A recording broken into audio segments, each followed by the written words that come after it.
media covers your story will be built from the ground up. Gang, dominate. He's a the one, the only, motherfucker Jason Lee.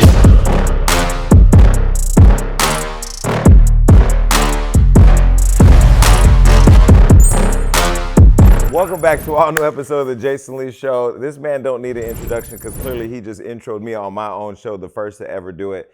I'm just going to call him a mogul and a boss. He keeps everything in the business and the streets moving. Please welcome Wack 100 to the show.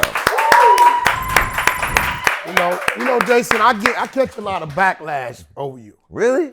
A lot. How? This is impossible. What? For real? What do you mean? What backlash? I've actually been on my best behavior. No, recently. This is the thing, right? You know one thing about me. When I'm a brother to somebody, I'm a brother. Yeah. I'm with you right or double wrong. Yeah. You know that, right? Yes. So, you know what? We got the world, and they always talking about the community stuff, right? Which black community? No, the LGBT, right? Okay. So I always reference my brother. Yeah. So they be like, yo, Wack, hold on. You come from the streets, you been to prison, and like you always bring up Jason Lee. I said because Jason Lee, right, is my brother. Right. And when certain things you guys say, I looked at what I see him do and how he carries himself. Uh-huh. And, you know, I don't see nothing wrong with it. But what are they mad about? Like, what are they? Because they saying we're too close. But what's wrong with that? That's my point. Yeah. But aren't a lot of these rappers now, when we look on Twitter, aren't they gay now too? You know what's wrong with it, Jason? What? The ones that are extra touchy and sensitive about it, yeah, them the download ones. Right, I exactly. didn't figure it out. Yeah, that's the new gaydar. When you get close, you know how like when you're backing up your car and it starts going beep, beep, beep, letting you know you're getting too close? Yeah. That's the new beep, beep, beep. Because you know, I don't care where I'm at. Yeah. I can have 100 Negroes with me. Right. If I see bro, win live. Yeah. Jason, come on, bro, come on. Like, that's it. But I will feel like this is the criticism I want all of you straight people to get, because I get a lot of criticism from the community because they feel like I fly under the veil of being straight because I'm not too gay. And I just feel like I don't lead with my sexuality, but I'm very comfortable with who I am. Well, first of all, listen, any heterosexual man will meet you and they're going to know you're gay. We'll know you're gay. How? Right? I give gay? Definitely. But you don't give. If it's the lips, it's my makeup artist who put this on. No, you don't give extra out feminine trying to be gay. Like I'm not Saucy Santana. I mean, there's a spectrum. You're not doing that. You Jason Lee. Okay. But what's crazy about it, who you are as an individual, your actions, your climb, it deserves the respect by all. I appreciate that. Right? So I'm like, yo, bro, I'm not finna, that's my brother. Yeah. Anytime I call, he gonna answer the phone, vice versa. That if I'm in some trouble, I done did something wrong, I got an artist, whatever, you always did for me. That's my brother. So at the end of the day, and I tell people openly, boy, you'll get up playing with Jason Lee. I'm tripping. We tripping. Yep. So and that up could be either way you want it. You know? And here's the deal. This is why I don't understand why people are gonna come. Half the people that are concerned about my sexuality, I don't even want. Most of the rappers out there now, y'all are broke. Most of you slept with my homegirl, so I already know the STDs you pass around. There's none of, and you snitching, lying, stealing, you're fraudulent. There's none of, I don't want none of y'all. So me and the hip hop community, we good. But not only that, you know, Jason Lee, you know, he got a brother, rest in peace. You know, his brother was from our tribe. Yeah. You know, so your brother was a power rule, you know what I mean? So outside of that, and I sit back, you know, you gotta remember, I remember the heavy set, messy, I'm clicking it on Love and Hip Hop, Jason. I'm watching the growth as you shrunk. The evolution. Right? Yeah. And then next thing you know, okay, we see all the TV stuff and all this. Next thing you know, you running for office in Stockton. Yep.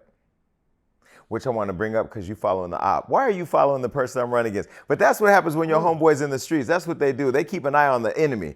You follow Kim Wormsley, the vice mayor who I'm running against, and I think it's because you keep an eye on her as you keep an eye out for me. No, I've assigned her to my spies on the Hunter side. Huh? Oh yeah, I got 34 spies. These people is crazy. Wait, they're spying on her? For sure. Oh.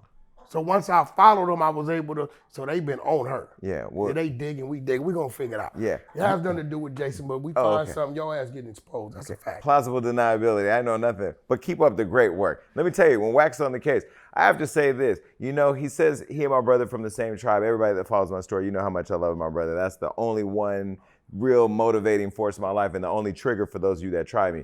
But in many ways, I feel like you've looked out for me like my brother too, because it's interesting from the very beginning, from the Love and Hip Hop days where I didn't have what I have now. I didn't have the platform that I have. I didn't have the voice or influence. I didn't have all the relationships. You literally have been consistently making sure I was good. I remember when the first phone calls I used to get when people wanted to do me in, they used to call Wack first, and Wack wouldn't let him. And then when I opened up the studio on the first day, you helped put Kanye in here. That's a fact. And then when I ran for office, you were the first one to call and say, how can I help? And you sent the incredible diapers. And I have to tell you, shout out to Francisco in Stockton, California, who just raised his hand in a meeting. I was just running. It was my first meeting. He said, we have mothers out here who do not have Pampers. I didn't even think of, because we live a privileged life where we move around and do what we want to do. You don't think like there are people that still just are without the basic necessities. Wack didn't just send 50 diapers or 500 diapers. It's 8,000 pieces. You sent 8,000 diapers, and so I'm gonna give it up for him right there.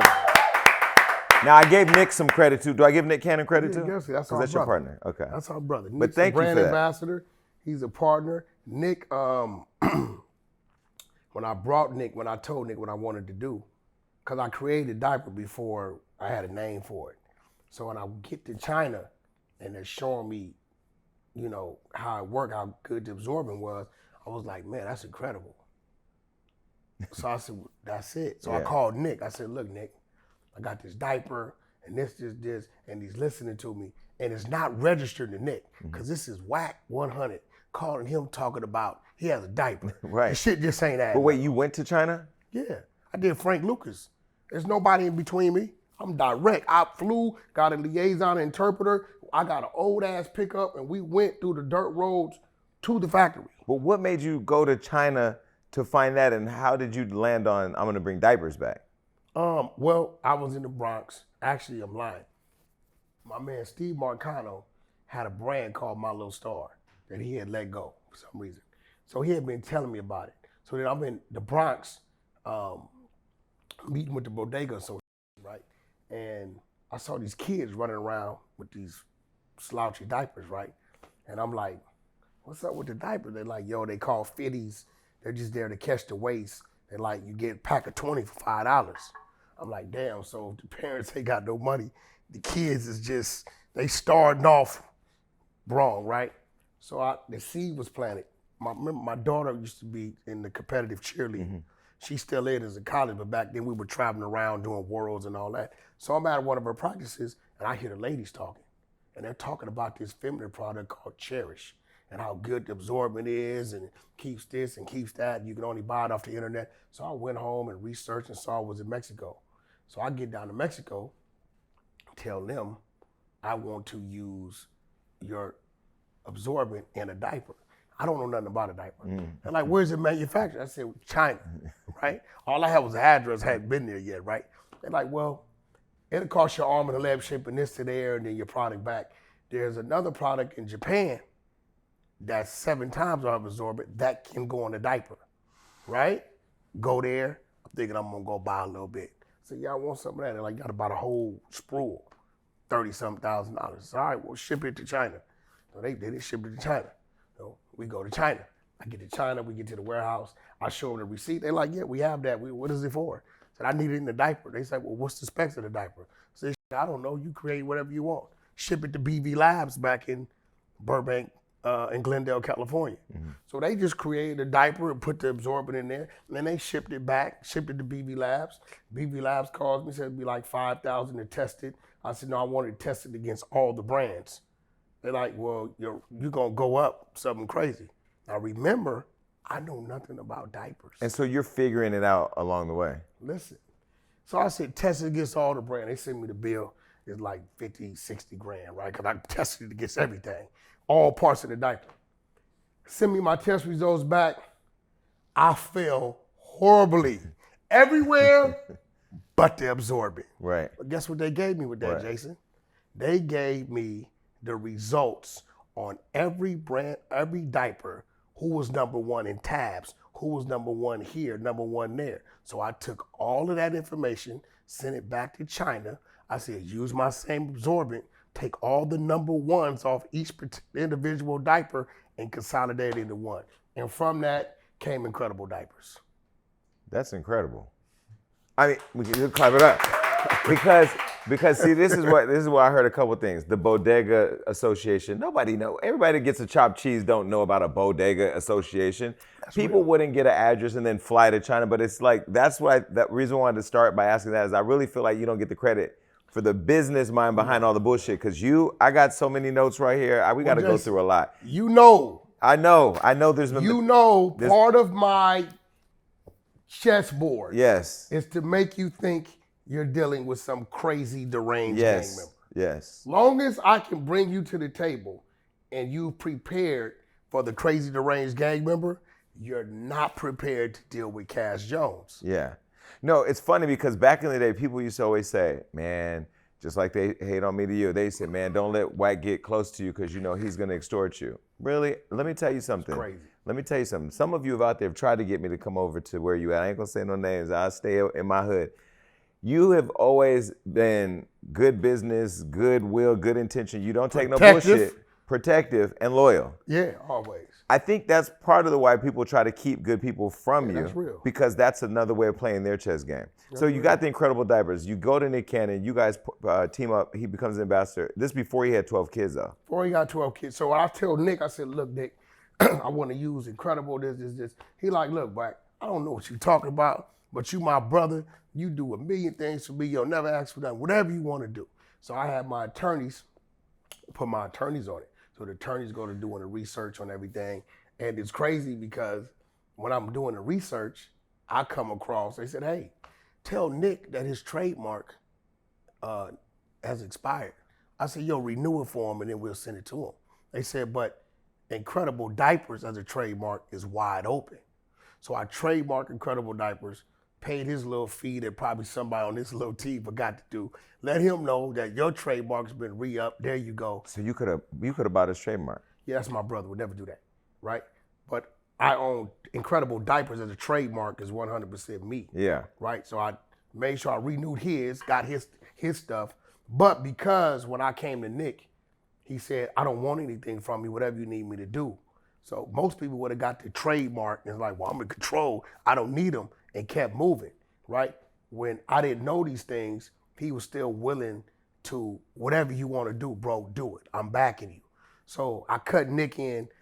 He's a brand ambassador, but Nick's involved and he gets paid off of any and everything that ever happens with it, not just now, but for the eternity. So him, his children, and whatever else comes with that. But see, this is the beauty of branding, right? Now you go to Nick, he becomes an ambassador of a diaper line that before he has 12 kids. Now he has 12 kids. Why don't you guys do a partnership? And I could see a creative advertisement with Walmart and all of his kids, except for the two older ones, wearing the Incredible Diapers. The older ones, rock them, they could be changing the diapers in the commercial with Walmart in the Incredible Diapers. So this is the thing about Nick, right?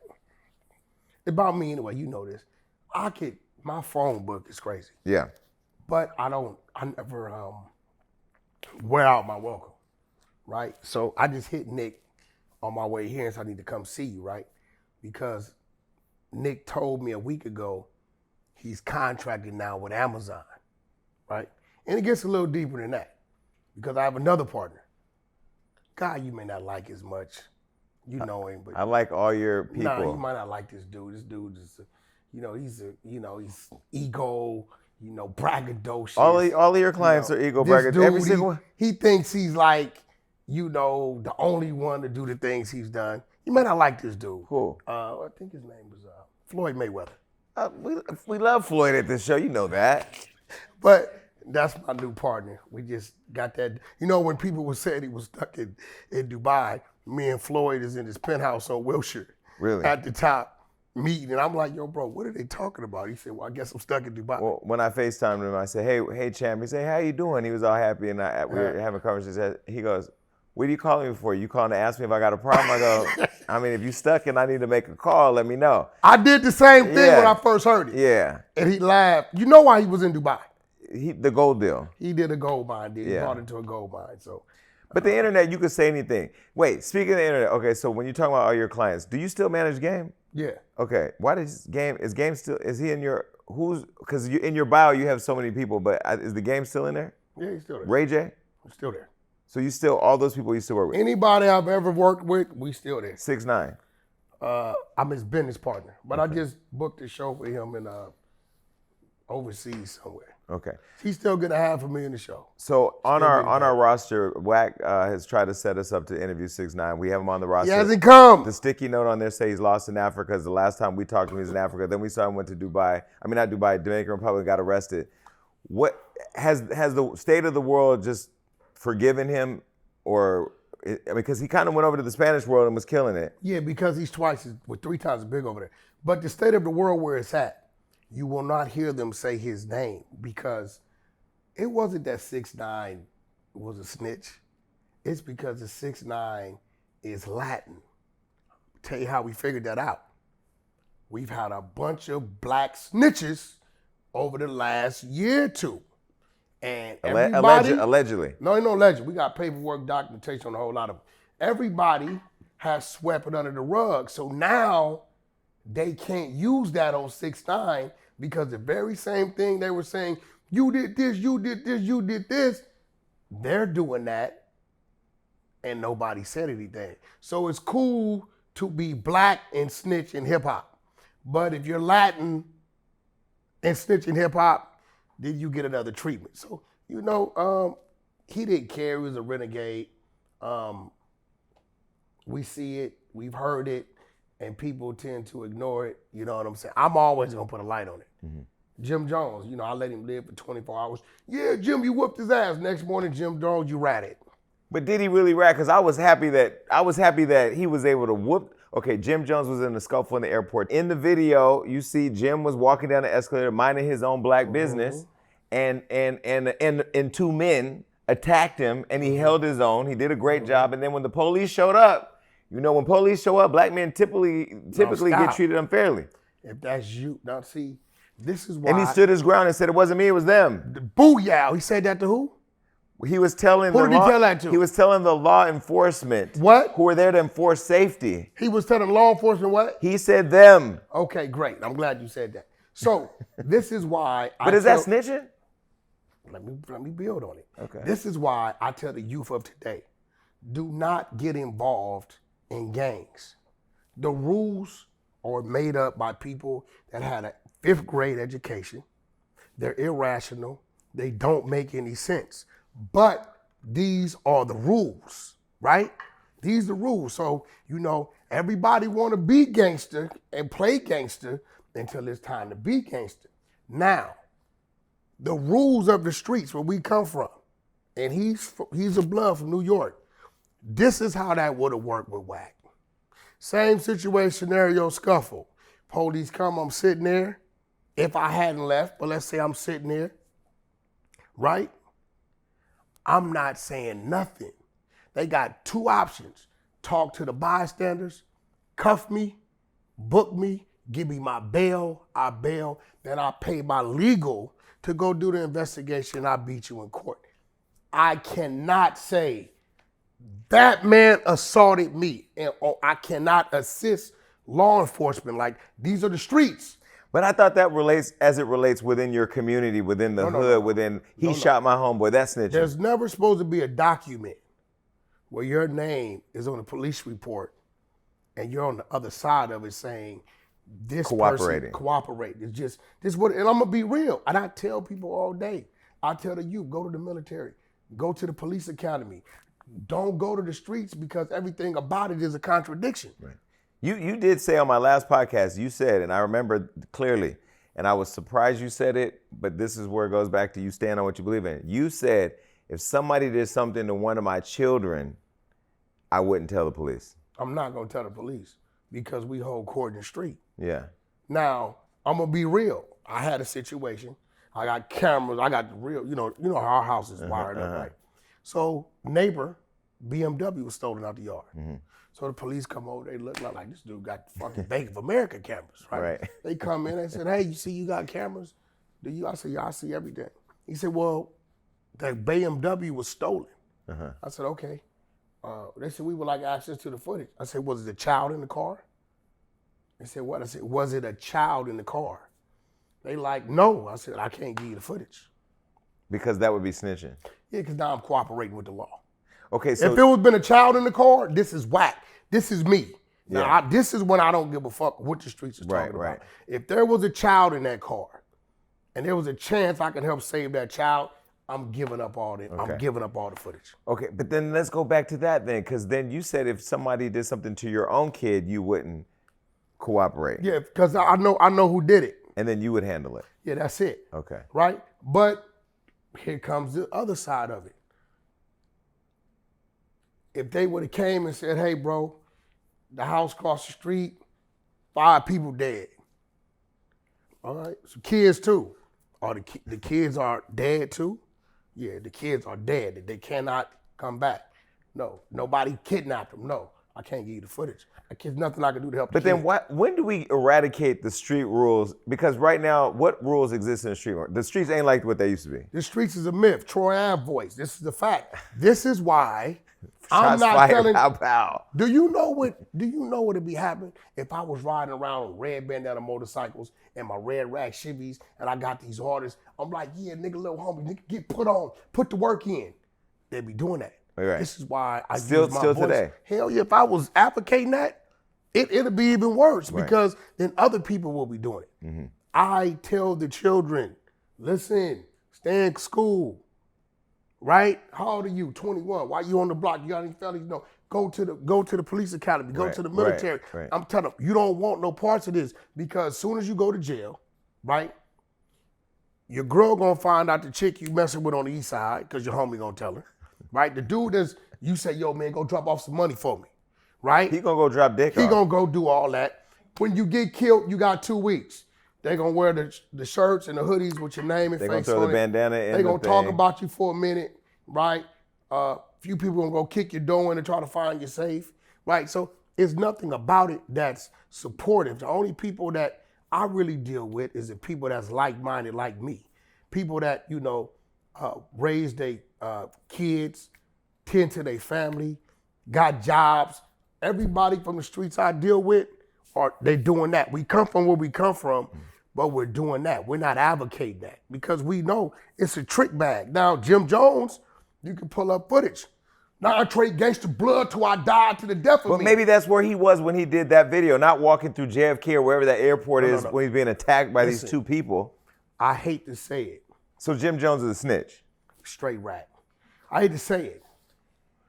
The me today, the guy that has this and this and diapers, the me today, right? Because I'm not a gangbanger. Yeah. I don't wake up and I don't hate a Crip. I don't care if you a Crip. I don't care if we could do business. I can care less, right? I'm gonna be a Paru to the day I die because I don't want to be the victim of Benny from the Bronx. See, when you did things in your life and been places, although you may have transitioned, doesn't mean the victims or the people related to the victims have forgot. In the minute that I forget, that's when I get a tap on the shoulder. So, I'm 3 people. Wack 100 is the entertainer. Wack is the Paru. Kaz Jones, right, is the brains. Wack protects Kaz Jones and Wack 100. Wack 100 is an entertainer. That is a social media nigga. So y'all stop asking me, Wack 100, you a social media nigga? Yes, Wack 100 is a social media nigga. Kaz Jones is a dad, a provider, the brains, the businessman. But see, Jason Lee tries to, I try to say, Hollywood Unlocked is Hollywood Unlocked. Hollywood Unlocked could hate you. Jason Lee could love you. Jason Lee could hate you, but Hollywood Unlocked could love you.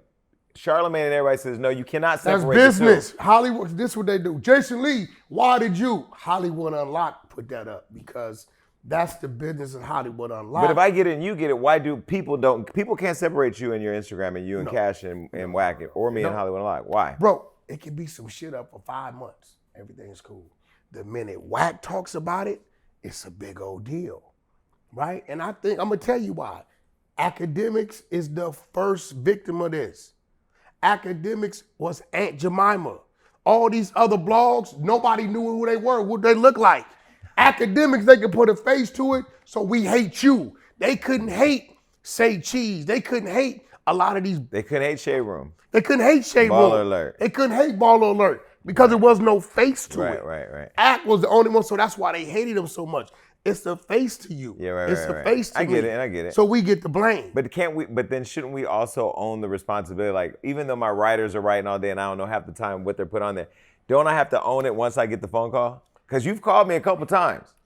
Yeah, but I only call when I'm like, listen, I think the last time I called you, It's been a while. Redman or Method Man. Method Man. Method Man. Method Man, who Jason Lee loves to death. Wu-Tang Clan down, Mary J and him. This is Method Man, the definition of proper aging. Okay, calls you about me, and my feelings were kind of hurt because I'm a fan. He called me, and I said, listen, that's my brother. I'm gonna call him. So when I called you, and I said, well, this is what it is, and when you gave me instruction on how you think it should be handled, what I respect about him. I called him back. I said, bro said he's looking at it. He's looking at the movement of it. This is what he feels about it. Boom, boom, boom. Let's see what happens. And don't say nothing. He didn't say nothing, and it went away. It went away. He was cool. He didn't get into the, yo, Wack, fuck that. He like, okay, cool. Yeah. He was cool. Yeah. Him and his representative was no big deal. Yeah. But, I tell people, But did you tell him I'm a fan? I told him. Okay. I said, yo, bro, it's not personal, the blog, post the shit. Now, me personally, I don't give, I don't give a post it. I don't care. Go up with it. I'll repost it. I don't care. But that's why I said the separation of Cash and Wack. I'm telling you right now, I look at your shit. I don't care. I could be in church. I could be on a plane. I could be waking up. I could be at City Hall. When I see you post, I am laughing because I know what you're doing and you do it and you are consistent. We're going to get into all of it. Hold on. I want to go back to something. So I want to level set. Jim Jones do you really believe he's a snitch? Well, or are you just trolling him? No, I'm not, because you got to remember, his ratting goes back to 6ix9ine. Mm-hmm. He was the first one to expose him. And it messed me up because he come to Clubhouse because I asked him to, and the New Yorkers was coming at him. And this dude, 6ix9ine, they memorized all the paperwork. So every time they came at him about something, he'd be like, no, you're wrong. This person did this person, and he put up a link. I mean, Jim Jones had just did a feature for my Hispanic group, Coyote, maybe a week prior. That was my boy. Mm-hmm. Like, Jim was. Yeah, he come into town, hit me, whack up over here. So y'all were cool. Tight. Next thing I know, 6ix9ine plays a audio. It's Jim Jones talking to his people, giving instructions, taking the position of being one of the leaders of his gang, conspiring. But wasn't that a wiretap though? Yeah. It was a wiretap. Let me teach you something about that. That wiretap was used in the trial. I remember that. The only way a wiretap can be used in the trial is if the person on the wiretap collaborates that everything on the wiretap is true. Mm-hmm. So 6ix9ine he said, what? I was number 2. I was number 1. Jim was number 2. If I wouldn't have got on the stand, Jim Jones was already prepared to get on the stand because they had him for conspiracy. So he would have got a charge if he hadn't. Exactly. Okay. So here goes the thing. Jim never did no time, but yet he got a sealed file, right? Mm-hmm. So we scratching our head now, right? We hearing this tape. So you know what I do? I call Jim. I'm texting him, hey, yo, bro, what is this I'm hearing? This is the same dude that if I called him or he called me or he needs something, it's immediate. From that point on when I sent the text, no more conversation from Jim. So he already, moving different. He already was, in the light of being a cooperant. And then now, we heard it. That would have been Wack 100 saying, they hit me. They attacked me. My head would be on the chopping block, and you know it. Mm-hmm.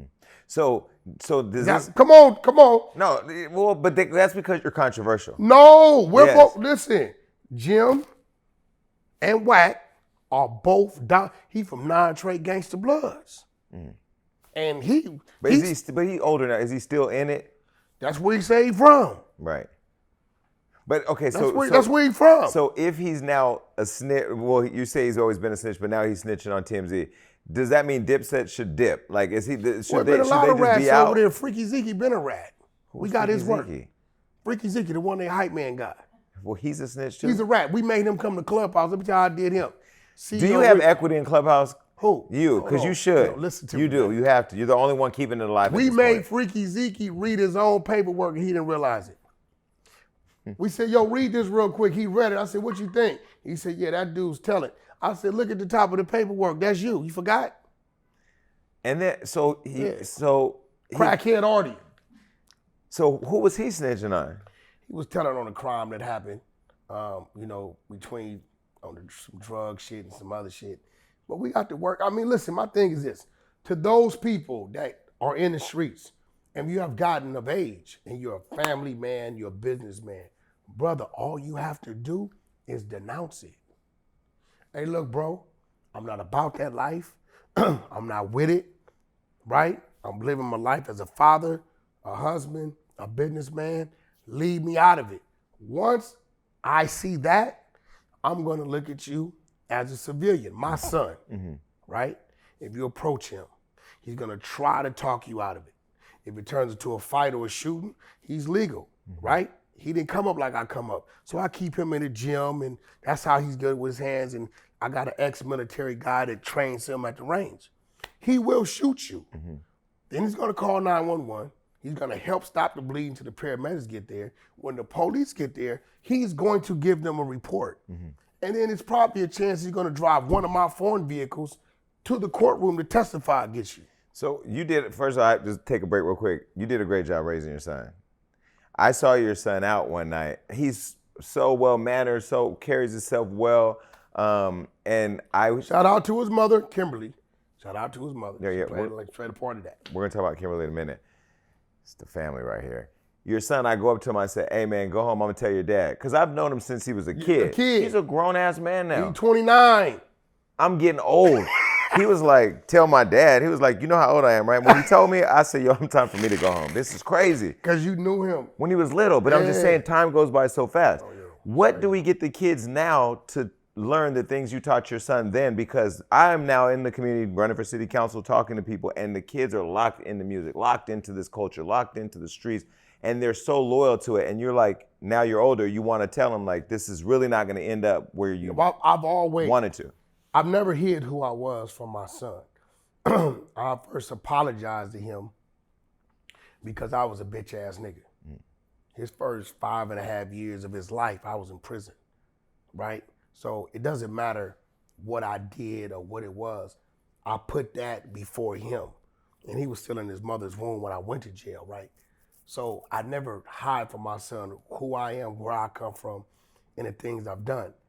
I used to take him to clubs when he was like 15. Right? In the club? In the club, you know.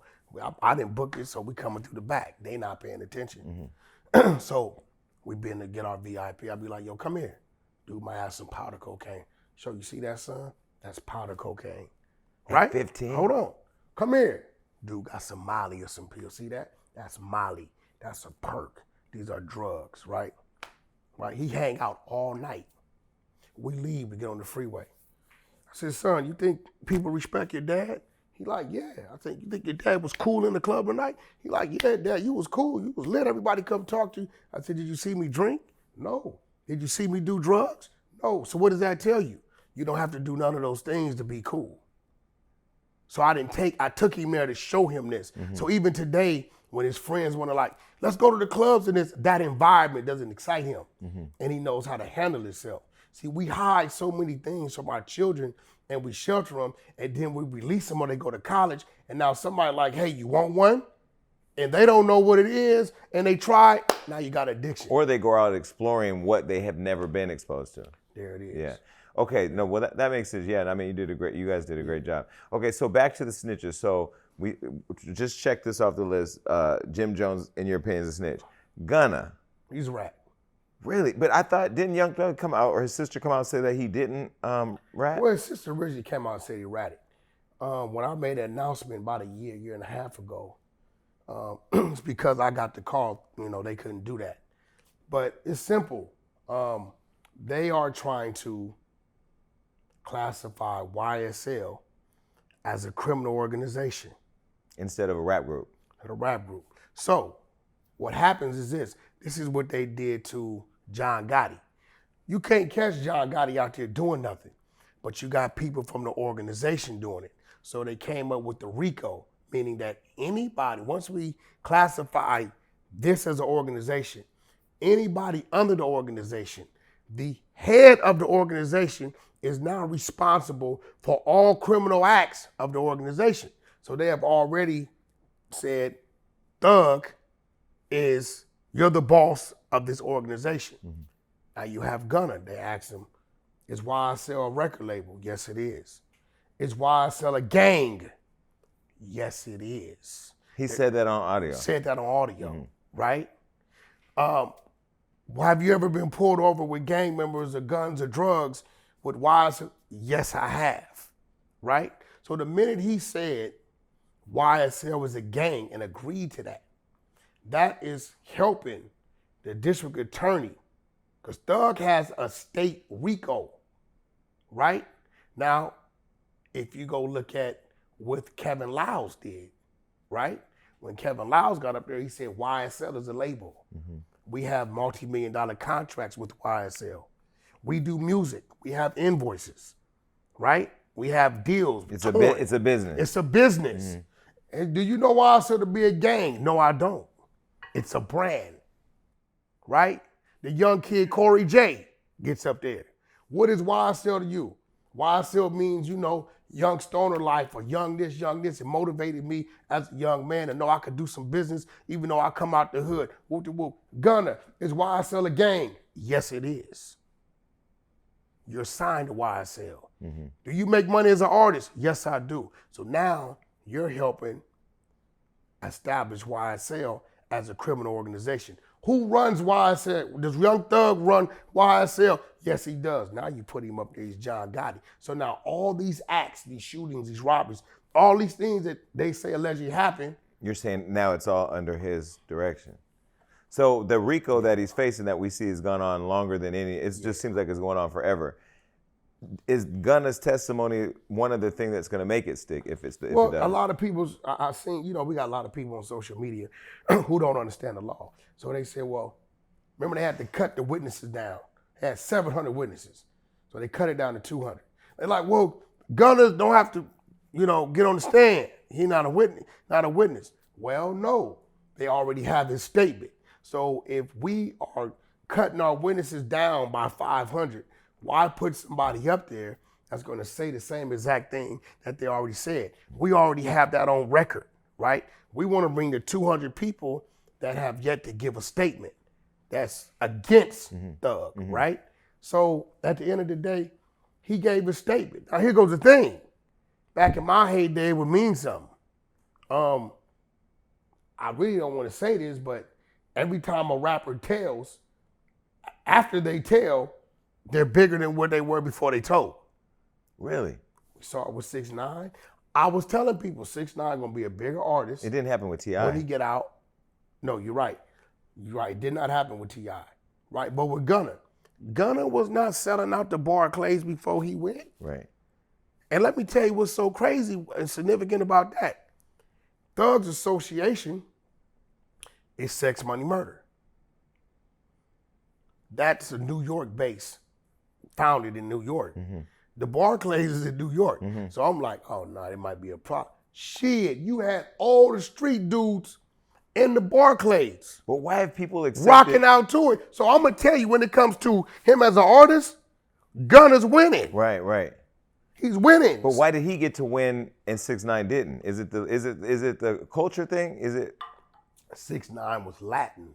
I think they hated on 6ix9ine because he was Latin. 6ix9ine would have been black.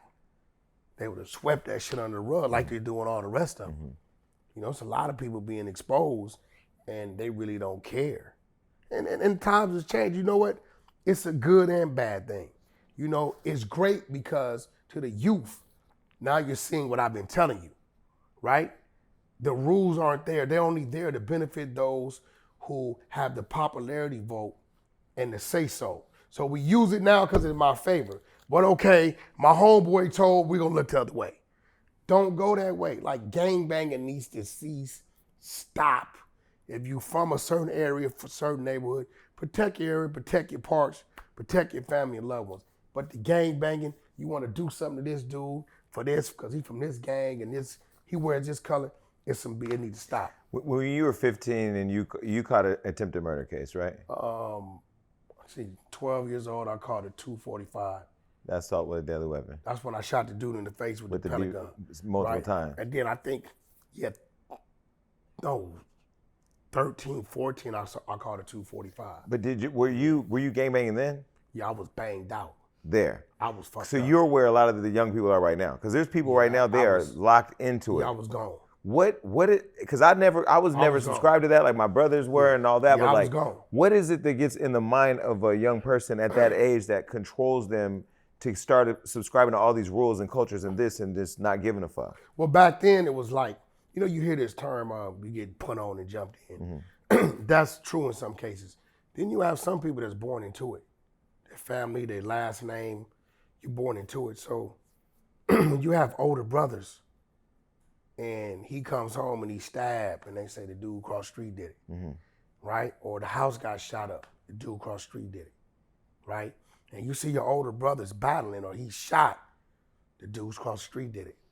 You develop a hatred for the dudes across the street. Mm-hmm. You may be 8, 9 years old, right? The minute you become of age and you're going to school and you have your first run-in with the dudes across the street. I like that analogy. Right? Everything that you have went through or lived through your family prior to feeds that and then you react. Mm-hmm. And next thing you know, you done shot, stabbed, or hit a dude in the head. Now, he goes home. Who did that? The dude across the street. Mm-hmm. Now I got my first direct enemy. Because you got your enemies as far as the neighborhood. Haters. Then you got the ones that you're getting into it with. Mm-hmm. I saw one pop up on, I swear to God, I was a little embarrassed, on fucking Instagram or YouTube. And they said, Wack, did you see this? And dude like, yo, man, I'm a little stupid loc from Front Street Crip. And y'all be talking crazy about Wack like who he ain't. He like, yo, a nigga tried to kill me 3 times. Mm-hmm.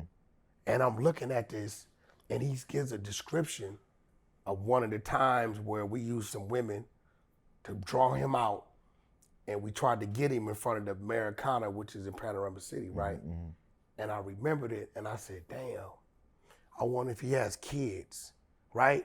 What if I would have been able to execute that?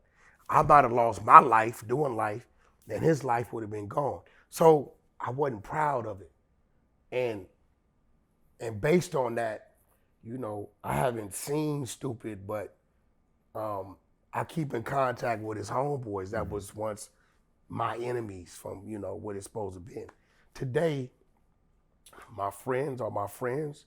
My first enemy is myself, because in order for me to do something stupid, I'm the one that have to make the decision, right? Mm-hmm. So my first enemy is me, right? I gotta fight me all the time because, shit'll pop up and it'd be like, all right, go do this, go do that. And then I gotta remember I got this, and that going on, right? Mm-hmm. So, and I think we don't like to check ourselves, right? We wanna blame everybody else. Oh, it's because of this, because of this, because of this, because of this. But ultimately, you could have made another decision. Mm-hmm. You know what I'm saying? So I think it's going through things and seeing things and just being taught to hate the people across the street. That's a good analogy because even now back in Stockton, the gangs, it's literally across the street. It used to be like on the other side of town. So it was north side, east side, south side, west side, but now it's southeast, this block, this block, this block. So how can you it's the dude across the street, that's a great analogy. How do you unlock the minds of young people now? Because once you kill, like my brother died, once you kill my brother, I'm not going to be able to forgive you. And look, I'm glad you said that. Now watch this, right? And my studio is open to pretty much the streets. I've never charged none of the youth to come through there. I don't force them to sign with me, none of that. But you come in my studio and you see gangs in there that's been beefing for 40, 50 years. Here's the rules. When you come through those doors, there's no gang banging. You see a dude you got a direct problem with, it's gloves. If you choose to put the gloves on, you have to go in the booth and do a song with him. If you don't want to do the song, cool, you just can't come back and use the free studio. So is that what the boxing we see on your Instagram? Yeah, all that's over there. So, look what's happened. I've had real, like, Main Streets, Hoovers, Grape Streets, and bounty hunters, like shit that been killing each other for years. They get in there after about a week or two, they start talking. Then they start listening to each other's music. Then they get to know each other 3 months down the line. And this has happened. Dude's at the gas station with his kid and baby mama. 4 Carlos pulling there. It's his enemy. Oh, we got us one. But one of the guys is the guy he met at the studio. Nah, homie, he cool, I know him. See, I just helped save a life. Because I brought them together in this environment. So, you know, because I contributed to the problem, Jason. I'm not gonna say I didn't. So I try to do this is why I don't discriminate. If a dude's a Crip and he talented and I can help his career, I sign him. I don't say, well, because he a Crip and I ain't got no blood sign. Yo, the best man gets the deal. All right, so why do you think though, do you think rappers bear the responsibility of like pushing a culture and a lifestyle and a perception of who they are? Like I'm no street culture, no snitch culture, no this or that, when we know behind the curtain they're doing it. Like, don't they hold some responsibility? Yeah, they're hypocrites. Yeah. They're hypocrites. But what we see is who they are. You know, you listen to some of these people. They speak Ebonics. You know what I'm saying? NBA YoungBoy. They saying allegedly the dude picked up on who he wasn't because he said ask instead of ask. Right? They don't know or register that what they're saying and what they're doing is not the right way to do it. It's the only way they know to do it. Right? So now it's up to people like me that say, hey, you're a millionaire now, right? How's your company set up? How is this set up? This is what you should be doing, shouldn't be doing. These dudes gonna get $100 million and lose their damn mind and run back to it. You know what I'm saying? Right. You know, so, and these gangs, these streets is very influential. We go to Europe with game, I get to the UK somewhere, brother, they got people, we get off the bus. This is real shit. Paru on the forehead. Cedar block Paru down the neck. But they're from London. I don't give Spain, don't speak no English. But they're representing out from out here? They represent what Game represent. Game don't know these people. Does that come from the music? The music and following him. Bro, they got a crew that'll whoop our ass if Game told them to. It's 2 of them that every time we get to Europe, they find us and they got a spot on our bus. They've been going out with Game for 20 years. Tattooed up, tatted up, and they go everywhere we go. We go to Glasgow, man, listen. If Game told them dudes to rush us, they gonna rush us. And they banged out. So this thing has crossed, and it's crazy. This is why you hear me say, once I leave the West Coast, I don't fraternize or entertain gang members because I don't want the feds to tell me I got a Mexican cousin named Rico. Yeah. Soon as somebody in Kentucky says, oh, the big blood Wack 100 is the reason why we this. Now I got a guy like Gunna on my side saying, right, I'm the head of some shit and they gonna give me 30 years. But if the street, they've forgiven Gunna. At this point, Gunna is just free to do what he wants to do. Gunna's, I'm gonna give him his credit. Gunna's fan base kept him alive and you know, I hate to say it, the positive, normal people now have a bigger voice than the people from the street. So is the only reason why nothing's happened to him is because Thug is still going through the trial? Nothing's happened to him because Thug doesn't want anything to happen to him. Because you got to remember, Thug is in a very different situation. Yeah, you said that, but I can't make money. I can't tour.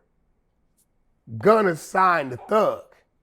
So, Gunna's success contributes to Thug's continuous wealth. Got it. You understand what I'm Got saying? it. So, politically, even if he wanted to, which I don't think he does, right? I think me knowing Thug, has sat back and said to himself, I know Gunna's not that type of guy. And I might have fucked up by even exposing him or having certain things around him. Me knowing Thug, he done said, you know what, Gunna's my artist. I should have kept him in this space. And not even put him in a position to where he had to answer a question like that, to even have the answers. Got it. Right? When I used to be in the neighborhood, who was these little dudes? Man, get them up out of here, man. You know it's hot over here.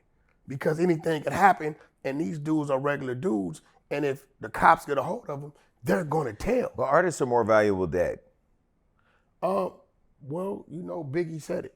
Right? And nobody till somebody kills you. Right. We've seen that with King Von, with Nipsey Hussle, to where before they died, they were at one level, and after they died, they're at another level. Even my brother DJ K-Slay. K-Slay put in all the work, but he didn't get a sign with his name on it until after he was dead. You know what I mean? So yeah, you're right. The catalog goes up, everything goes up. You're right. So I remember vividly in my mind back in the day, Drake was in the hood with Game. That may have been a video set you He was with us. You guys did a video. 100 on Brazil and Wimbledon. So him and Kendrick now, this back and forth. Before we get into details, who on the scoreboard, who won? One overall, Yeah, Kendrick. Kendrick. They were pissed off at me because People are just pissed off I was at you. saying Drake's up. Yeah. Now, I'm a West Coast dude. I love Kendrick. Yeah. I know K-Dot. Yeah. And West Coast diss music to us is supposed to come one way, off with your head. K-Dot was doing it another way. You know, he's doing some Artistic, Professor King Bean shit. Yeah. Right? Now, when he dropped the last one, Not like us. when he dropped that, I text Top Dog, I text Stack Quo. I said, now we on to something, right? Now, the reason why I said from the beginning, Kendrick's gonna win overall because I was basing it on Kendrick's gonna out-rap Drake. But now I'm telling you won overall because all the backlash, whether true or not, Drake, they're playing Kendrick's song in the clubs, screaming Drake as it is. His stores, they're writing Kendrick rap, the title to his songs on his stores. They firing shots, trolls doing shit. In Canada, right? And I seen the other morning, Drake, 1 million dislikes on his song, right? Uh-huh. And for the first time, Drake is being scrutinized in a way that he's never been scrutinized. Ever. You don't see nothing coming at Kendrick. Right. So overall, he's taking a hit. Now the question is, what does he do? Does he drop an album right now? If he does that and the numbers don't do it, right, they're gonna say Kendrick is the reason. If he goes quiet for a year or summer, they're gonna say Kendrick ran him off, right? So what does he do? I think personally Drake should get behind the artist, push the artist, and then wait till the fourth quarter, let people talk about Drake's working with such and such, such and such. So he's still seen working, but it's not him. Because if he makes any moves with music and it doesn't do the numbers. But this is why I'm mad at you, because you got Drake and Ye together. And I feel like if you can get Drake and Kendrick together, if they were to drop an album together right now and go on tour, well, here's the thing. Because I'm not even want to get in the rap shit. I love Drake, I love Kendrick, I know both of the GOATs. But Kendrick rapping over that last beat, shout out to DJ Mustard, that beat was so crazy. And I don't know how to Crip walk or blood walk or whatever walk it is, but I was walking in my own older way. It did something to reignite hip hop for me that I know a lot of people. And we needed it. Hip hop's been dead, it woke it up. It's been dead, it definitely woken up. And I think the one thing that I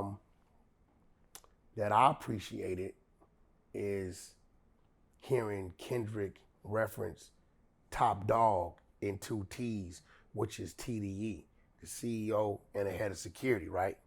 Because, he had went his own way. And I honestly believe if Kendrick would have still been up under the TDE umbrella, Drake would have never went at him. Why? Because you think he lost that street cred? It just that's a ship. That's a ship of business, a ship of respect, authority, and a battleship all in one. So if you come at something on that ship, everything that comes with that ship can't control the people that's riding with the ship, and everybody know that, right? So if he would have been up under that, it wouldn't have. And Kendrick, this is the first time you see anybody. Kendrick takes shots at people all day long. Nobody attacked him. This was to the forehead. Will it come together? I don't think it ever come together because certain lines been crossed. Has it? Hell yeah, you get to talk about kids. And well, before we get into the details, I want to talk to you about Yeah. I'm not even laughing at, I'm just, Yeah. no, I've not seen anybody come at Drake like that and see anything pierce through the Kevlar like that. This is a different Well, type. you know why Kendrick came at him like that, right? I don't, but I want to give Top his credit real quick. You introduced me to Top, and he checked in with me the other day. I checked in with him. I respect him so much because he sees through all the Jason Lee drama to who I am, but we know how to work together and help make shit keep moving. He's a smart businessman. Why did their relationship not work out? It wasn't about their relationship not working out. Kendrick fulfilled his contractual obligation. I personally didn't like the fact that Kendrick left. I respected he's his own man because I seen what Top did. I watched Top drive around in a Durango 6 deep, doing real estate and doing whatever he would do to make sure they had a studio and like on his knuckles to keep that ship afloat. Kendrick was K-Dot J-Rock's hype man, right? Before we knew him to be Kendrick Lamar. Wow. Right? So, but I understood that in business, some people, a guy like Kendrick would rather let me go across the street for a minute and maybe we just need a breather from each other till we can both see it each other's way and then maybe we come back together. Kendrick was comfortable in that decision because he knew Top is a genuine, real big brother / father figure. You only gonna have so much resentment towards your family or your kids. It don't matter what you do. It's only my anger will only go so far because I'm a brother to you, right? And I'm glad it came together. I really foresee Top and Kendrick, TDE coming back along with Kendrick and doing some work together, which is a great thing for the West Coast. Great thing for Kendrick, great thing for Top. Top still have SZA over there. He had a great year. I think SZA. Great year, yeah, she did great. SZA might have did 5-6 million last year. Got a great year. And he still has Schoolboy Q, J-Rock, who's the flagship of TDE. He's the guy that Top made all his mistakes trying to figure out the industry. You know what I mean? By the time he got to Kendrick, he knew what to do, what not to do. But I don't think that, I think we're about to start witnessing the first hit, his 100% going down to 75, 80%. Who, Drake? Yeah. Wow, just from that one song? Yo, bro, are you song paying attention? So yeah, it's kind of scary. Yeah, and I don't want to see it happen because I don't want to see it either. But that's the Cash Money family side of it. So you got to remember, I got TDE and you're side friends with of it. Birdman. That's my brother, it's my comrade. And you're friends with Top. That's my big homie, my comrade. So I'm in the middle of it. But one thing about it is, I've learned from Top and Stunner, you don't see no disgruntled actions with them. They can still get on the phone right now. Hey, brother, what's going on? What you need? Right? So it wasn't personal, it was business. Well, the song was Not Like Us was personal. Well, it was personal with those two. But when you heard that song, what you like? No, I went crazy. When that shit came on, his delivery, the beat. First of all, it started. Let's go to the start. Yeah. Top, I see dead people. Dre, I see dead people. That's one blood. Right? So now everything about this song is West Coast. Mustard, the intro, his delivery, what he talking about. That boy was back in Gonzalez Park. Yeah. He was back in Bompton. Right. And that was intentional. That was him. Yeah. Yeah, he did all that. He got different. His fan base is different. Yeah. Right? So he had to feed his fan base what they want. Pulitzer Prize winning rap. Yeah. New Yorkers argue with me today about Wack, that's some bullshit, right? Those first songs is better than Drake's. New Yorkers arguing with me. Right? They are really getting into me, getting into it with me, because I'm like, nah, that's some bullshit. I ain't with it. Homies is calling me from the parks. Man, what's this Kendrick on? Man, I don't like it. And I'm telling people I don't like it. Yeah. But when that came, I said, okay, Kendrick's on his run. When Drake came and it waved the white flag, I said he shouldn't have did that. Right. But I didn't know it was gonna start doing him the way it's doing him. Well, when J. Cole, and then we're going back and forth, and J. Cole said might delete later, and then he deleted it later. He said he might delete it later. So that was what it was. J. Cole, I'm not tripping. But I mean, I don't look at that, but the reason I bring that up is I don't see that as a white flag. I see that as, it said I might delete later, so he did. He did. Drake took on the fade. Everybody wasn't dead. You still got 20 people in your army. You got some ammunition.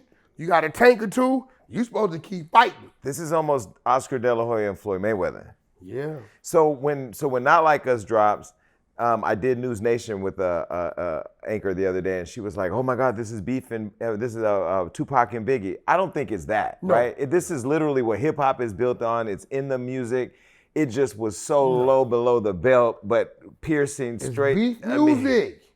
And I'm gonna be real. But do you think there's any too low? Is there low behind? Is it below the belt? No, once it's on, it's on. Yeah. I'm gonna keep it real. Kendrick had like 7 more songs over there. Ready to go? Yeah, it just depended on how Drake came, depending on what he was gonna release. Yeah. He was finna hit him with the Gatling gun. Yeah. So. But what more can you say after you say all your friends are pedophiles? You say.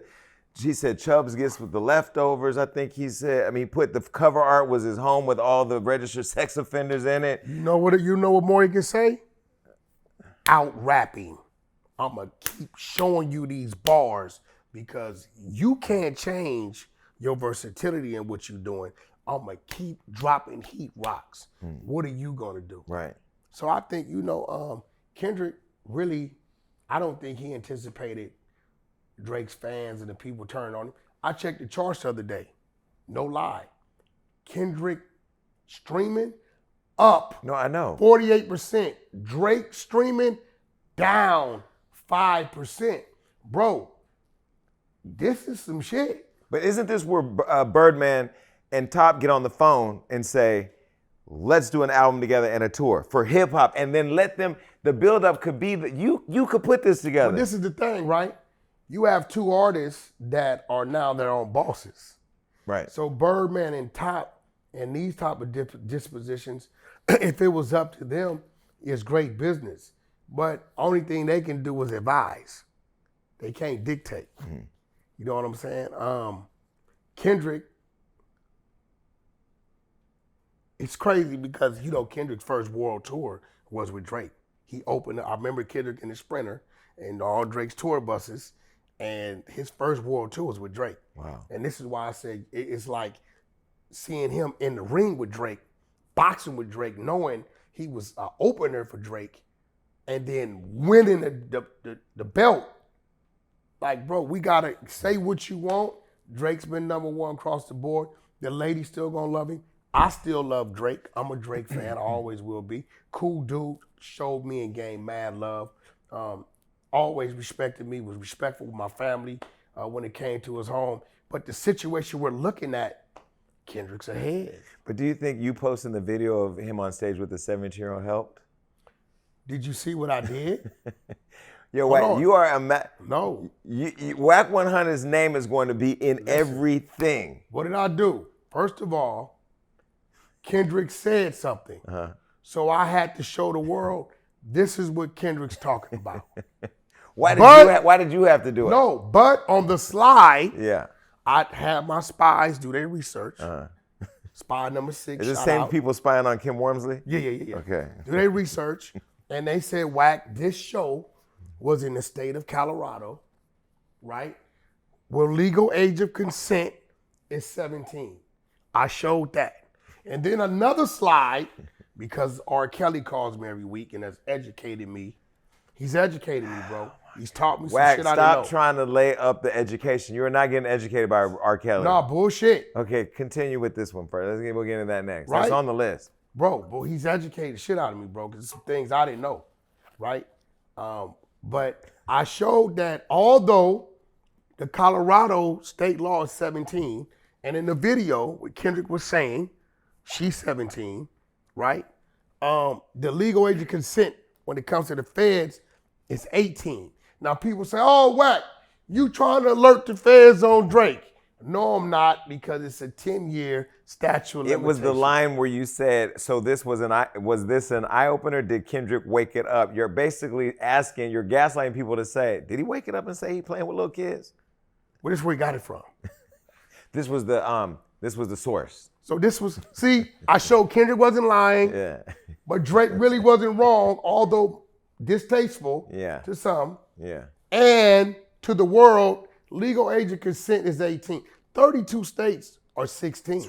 It's crazy. All you got to do is Google 32 states is 16. Consent for sex in the U.S. And that is a conversation on its own people need to have. Nevada, 16. Yeah. Jersey, 16. New York, 17. I come from an 18 state, so I'm programmed that way. Right. But like these marijuana dispensaries, right? I won't touch them because they're not legal in the feds. If the feds want to come tomorrow, take all of them to jail, there's nothing the state of California could do because the feds are saying we supersede your state law and it's illegal to distribute this drug. The federal law of the land, everyone knows it, Google it, is 18. If they want to utilize it and say we're going to use this on you, they can. Illinois was 17. You notice the state of Illinois dropped it on R. Feds pick, he's in a federal institution for this because the Fed says the law of the land is 18. Right. That's it. So, I was neutral in that post. I showed Kendrick wasn't lying, but I showed Drake wasn't wrong. He was within the means of the law. So what do you think? Do you think he likes kids? No, he was 22 years old back then. When this happened, he was 23. But she was 17. Yes, she was 17. But now let's talk about this, because in the hip hop culture, I get on Boosie's ass sometimes, no gay shit, but I get on Boosie's ass sometimes when he goes so hard against the gays, when he's talked about having his kid get oral sex by a prostitute in her 30s when the kid was only, I don't know how old was the kid, like 14 or something like 13. Now we know in our culture, that's normal.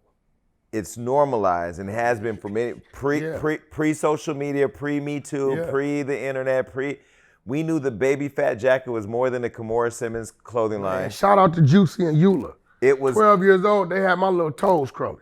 And it was just keeping it real, it was the young girl wearing the coat that was pregnant by the guy in the hood who was in his 20s or something. So pulling up in the Cadillac coupe at the school. Jerry Curl at the school. So now that we know that that's what it is, what we knew was normalized then, not that it was okay, because I'm not creating a world where we're justifying. I'm saying what it is.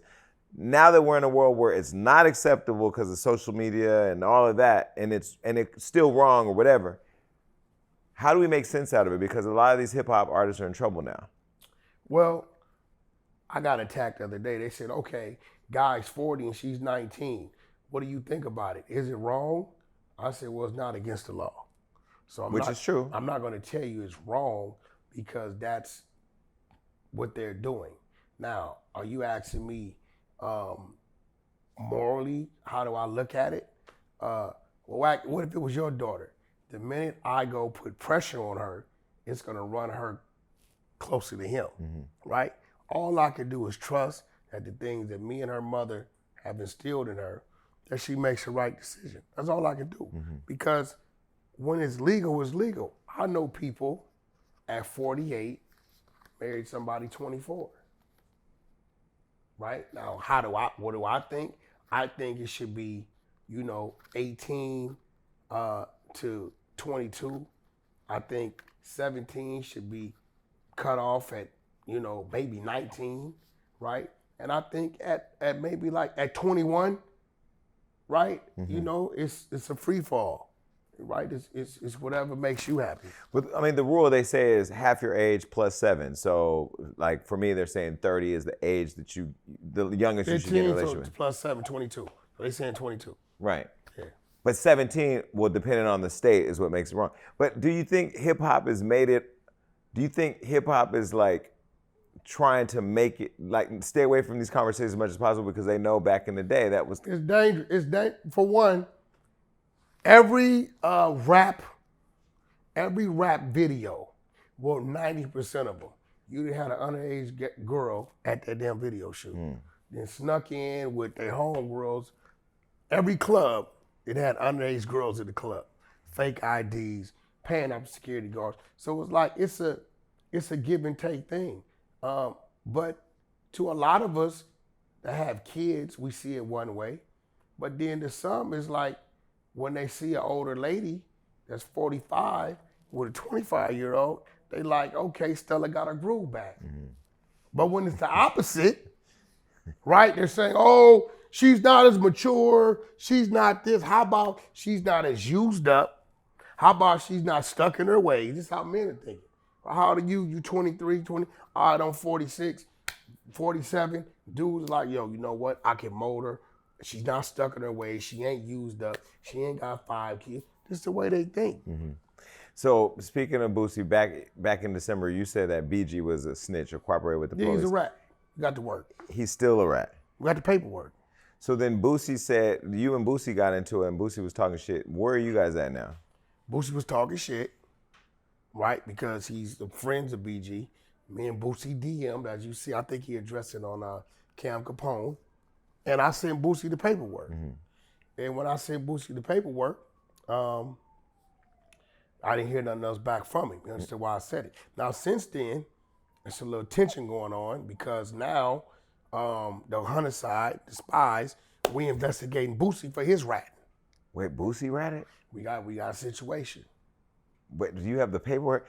Where are you getting all this paperwork? Because you drop paperwork every day. I got to get into some other paperwork. I got a legal team over there. And they're pulling everybody's records. We pull your shit.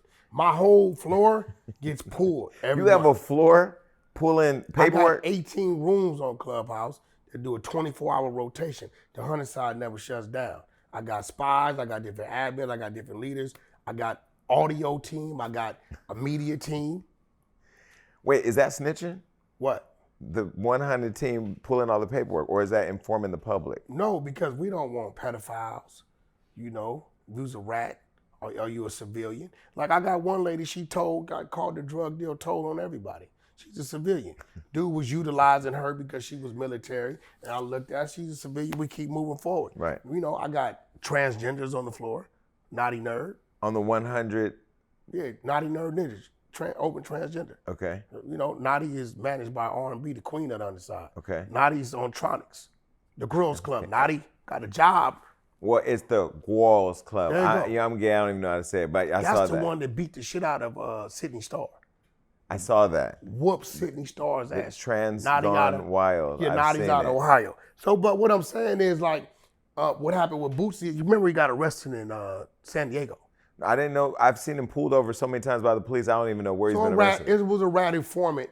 Those of y'all go to these hood meetings, hood events, and your homies informants, the phone, the live is now like a wiretap. So what your homies is doing is they walking around, yeah, we out here. The police is on his live because he's working. Like so John Morant. Yeah, so you got a gun or whatever. They like, yeah, there go the homie on the run. He driving this car, the police taking all these notes and all this stuff. Boosie had a gun in the small of his back. So what the dude did holding the camera is he put it on the gun. Now, when Boosie chose to leave, he's in the back of a SUV. They pull it over. They say, well, you ran a stop sign. When you run a stop sign, you get a ticket. They don't tell everybody to get out. Why did they ask Boosie to get out? Because the informant on live showed he had a gun, so this is now credible to get a warrant. So they told everybody to get out, search the car, they find the guns, right? Uh-huh. They find 2 guns. This is where the snitch is being investigated. Boosie. We get the paperwork a month ago. Boosie's statements to the cops. They're asking him, does he want an attorney there? He like, no. He like, yo, you know, those guns are my securities. That's what he said. They like, nah, listen, are you sure? Man, them guns belong to my security guard. This is what Boosie is saying. So is that snitching? Hold on, watch this. Okay. They telling him, Well, let us show you something. You know what they show him? The video. The video of the gun is small in your back. Okay. He's saying the guns belong to my security guard. Okay, now let's go to the security guard. The security guard checked the gun on the plane coming from where they come from to California, right? They're saying in the paperwork, the security guard is not collaborating in your story.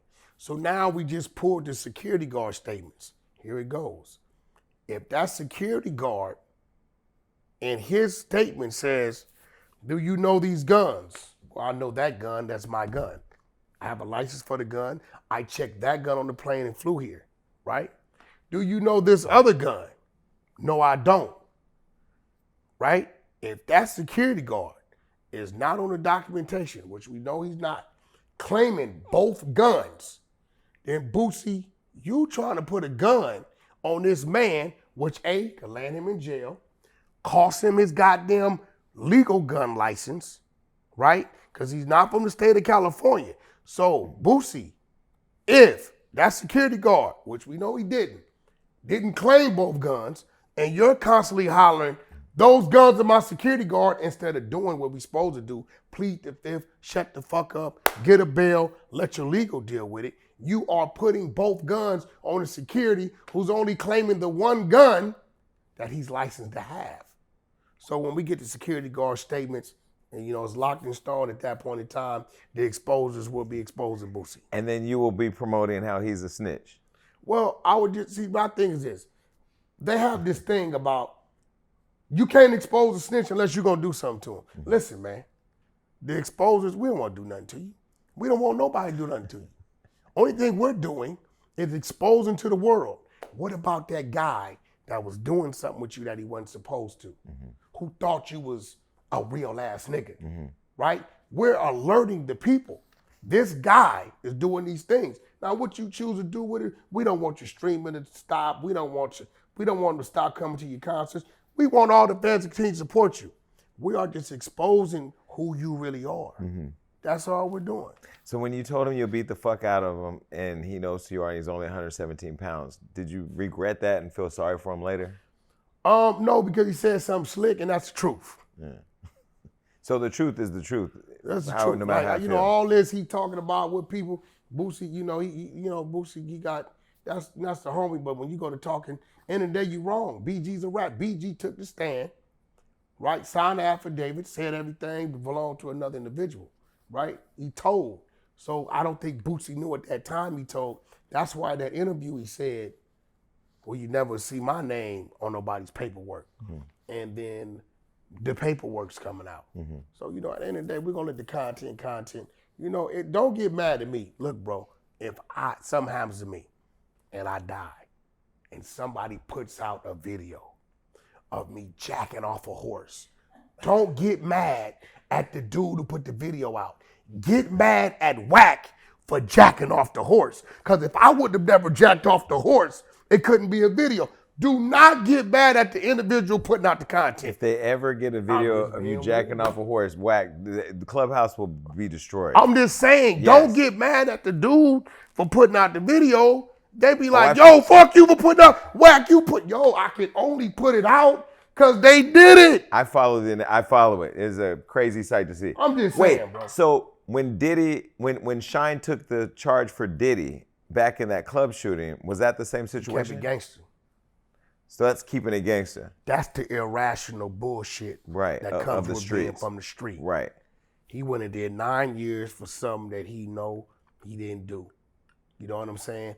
And look what Shine's doing now. Shine is in another country. Shining.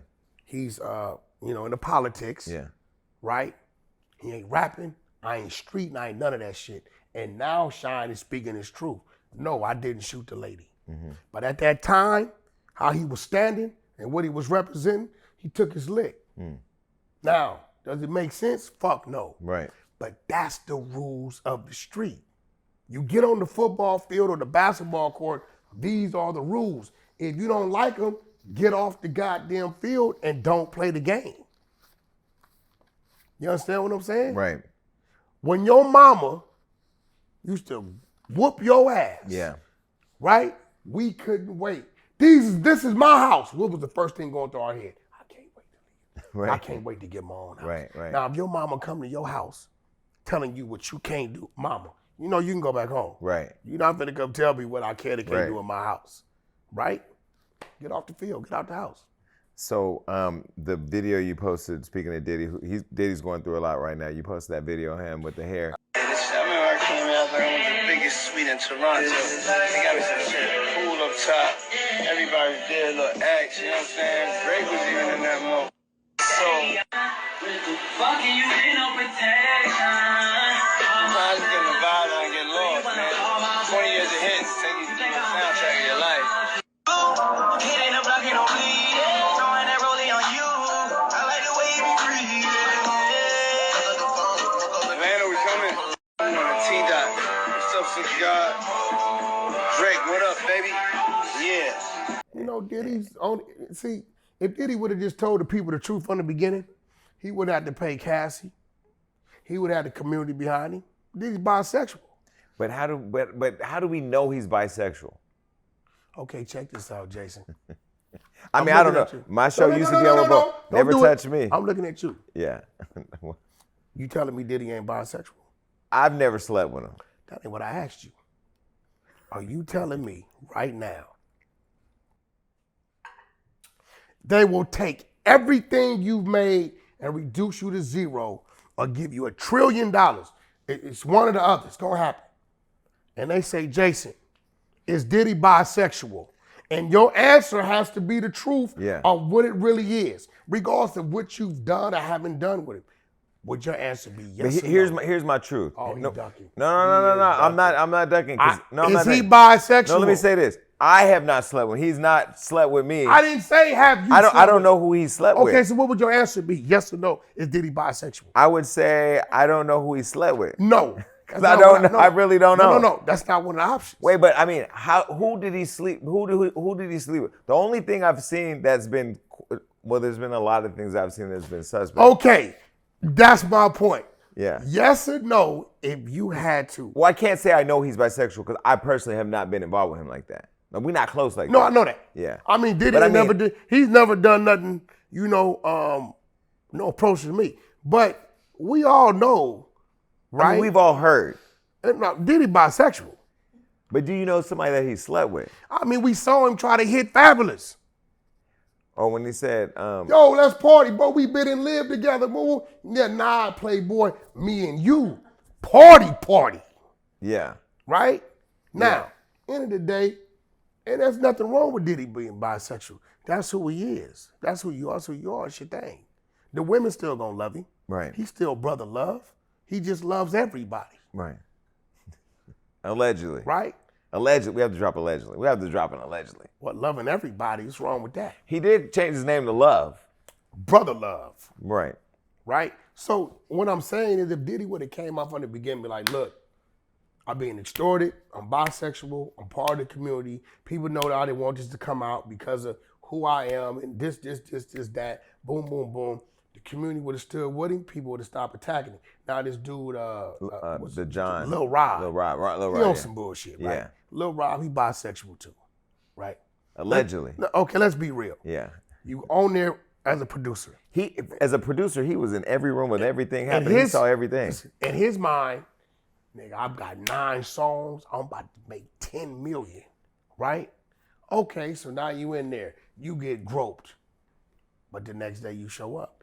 You get groped again. You show up the next day. All right, y'all go to the goddamn strip club. He sent a female back. You cool. You get groped again, but you get on the jet. You get groped again, and you go to the red carpet listening event. Cool. Album drop, doesn't do too well. There's 23,000 copies, right? Boom. Hey, Diddy, I need $250,000. Now take it. He'd have been groped, touched, earlobes rubbed, all kind of shit for 8 months, right? According to the court papers. Hold on, wasn't a problem. The minute the album didn't do good, and Diddy didn't want to give him $250,000, right? Oh, he touched me. Well, he touched your ass when you kept coming back, right? Okay? See, when you touch a heterosexual man, right there on the spot, it's a problem. That man knows and understands. I've seen people in prison get raped. I've heard them. get raped, taken advantage of, and the next morning come out, get a weight or a knife, and bust that man upside the head. We don't consider that man, that man, he was a little dude, took advantage of him. But then I've seen people where it happened, and then next thing you know, he's wearing lipstick, and he's walking around, and he's switching, and all,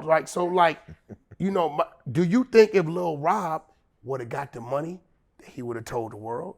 Of course not, but it's almost like Cassie got the money and didn't tell the world. If he wouldn't have told the world, right, do you think he would have went back to the studio with Diddy again? Definitely. And you know what? He'd have got rubbed on again, and he'd have been cool with it. So on a heterosexual mountain, there's no reason. There's never nothing you could do to where we say it's okay. There's a to mountain? touch us in heterosexual mountain. That's what the hell is a heterosexual That's mountain? what a heterosexual is. Okay, but ain't many of y'all up there no more. You said that in 10 years it's gonna be all gay. It's a lot of us still up there. We ain't as deep as we used to be. Right. And we still got some infiltrators who be like, jumping mountains. Signaling, yeah. They be jumping mountains. I know them. Okay, so wait, let's go back. So you're convinced Diddy's bisexual? Yeah, there's nothing wrong with it. That's Okay, but do you think now people are trolling online, you've trolled, do you think Meek Mill, do you think that he was... Meek Mill got hit. From Diddy? Hit, no run. Yeah. You don't believe that. Do you believe this? Hit, no run, and Quilly, I gotta go against you. I can't say no Diddy because Diddy did that shit. To Meek. Listen, come on, man. You in the pool and you shirt all Playboy and this, where we gonna do this? Well, maybe it was just a Ciroc on a sunny day. Okay, watch this. Ant, Chris Brown's manager. Who's now dating Monica. Okay, whatever he's doing. You're not cool with Ant? That's not what I'm getting to. I said, I don't know what's getting ready to come out of his mouth. No. They're in the backyard, Ant, two other people, right? In Diddy's backyard. Diddy rolls up. Yo, Playboy, you need to come out that shirt, show him what you're working with. No, he did not say that. You know what Ant said? What? And I beat your motherfucking ass. Who you think you playing with? You got me fucked up. Ant said that to Puff? Damn sure did. Wait, did that come out somewhere? How did you find out? I mean, come on, man. I'm Wack 100. You're connected. Right? Wait, so Ant threatened to beat up Diddy? Listen, did what he's supposed to did as a heterosexual man. Right. Like certain shit, we don't give no room. Ain't no, what do I do?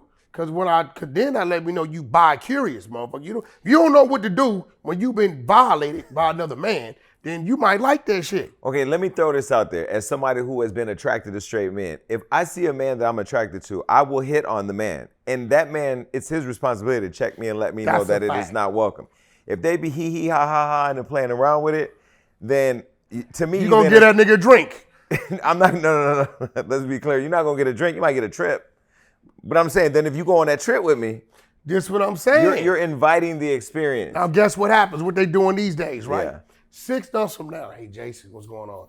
Man, I lost my job, man, I need 10 grand. Oh no, they do all that. 10 grand, you like, what? Man, I'm not whoop-de-whoop-de-whoop. We go to sleep, wake up. Jason Lee took advantage of me. So that's the new finesse. This the shit they do. Okay, that's the little rod. It's crazy. Okay, damn, I didn't know he told Ant, allegedly, to come out of shit, I want to see what you working with. She take your shirt off, want to see, take your shit off, Playboy. And Ant told him, man, I will beat your ass. Shout out to Ant. Okay, so there was that photo of Diddy, French Montana, Khloe Kardashian. Remember that one on the roof where they were laying kind of connected? Was that just a photo caught in the wrong angle, or was that just kind of the culture? Well, you know, French and Khloe was involved. Right. Right? So, French up there chilling with the chick. I know French personally, and French don't play that shit. I know a few of them dudes that, you catch them at the right night on some wrong shit. Ain't no telling how it's gonna go. You know what I'm saying? Catch a nigga stumbling out of Delilah's, boy, shit. Tell him what's gonna happen, right? Friday night. But nah, when it comes to French, I think French and Diddy have a kind of like a big brother, little brother thing, because, French was like signed to him, but Diddy incorporated him. I think he liked his French's grind, and when it comes to the business, I think that's what that is. But, French up there with a chick. You kind of alluded to Wiz Khalifa being gay. Who? You. What did I say? When you got into it with Amber, you kind of alluded that What did I say? Oh, you said you have receipts. But you never dropped the receipts. What did I say? You basically threatened Amber that if she did something else, you were going to drop the receipts on her. What did I say? You did say, My brother Jason told me to stop talking about Amber. You definitely did. But if he says something else, I'm gonna talk about. Drop the What I receipts. said to make people, I said that we was on Clubhouse, and I said that, you and your baby daddy like the same thing. That's what I said. Okay. That could have been. But what's wrong with that? But she's been with girls, I think, before, so it could have been they both like girls. I mean, they got a beautiful son together. Right. But what's crazy is the people in the world, they ran with it. They said what they thought it was. You never said that.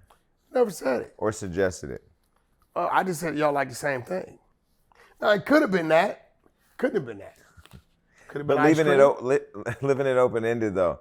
But you won't drop the receipt. I fuck with Amber, though. I love Amber. Off. I think the more Amber thinks about it, she pissed me off. I'm going to tell you what Amber did.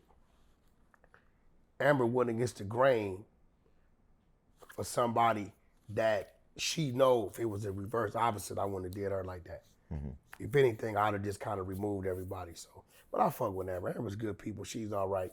It's a lot I could have said, a lot I could have did, but I chose not to. I'm glad you didn't, because I love both of you. No, you told me leave her alone. Yeah, leave her alone. You don't never tell me leave you alone. Amber's a good. I left it alone. Because you were. Oh, I was gearing up. You were putting on your Kendrick bag. It was coming. I was gearing up. Yeah. I was finna be some bullshit. And that's the thing with you. Who's free from getting it? Anybody can get it. No, it's my people are my people. Cause Big U. I mean, I thought y'all were like this. When it comes to out here in this whole city, when I first got here, what I understood, there was 3 people.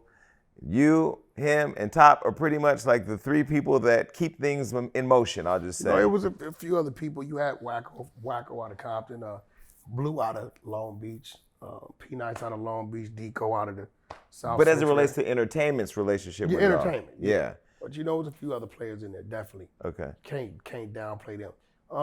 But in that situation, now that's one that hurt me because I got blindsided. When you get the president of the company you distributed to and signed to that calls and tells you, yo, Big, you showed up to the office, took a meeting. Suge Knight was on the phone. Oh, okay. Yo, they was like saying, when your contracts are up, instead of re-upping with you, give it to Big U. So even when I heard it, I said, oh, that Suge on this bullshit. But this is distribution of what? It was E1. Okay. Alan Grunblatt, right? So when I heard it, I didn't really I'm like, oh, that's Suge on this bullshit because it didn't come out of Big U's mouth.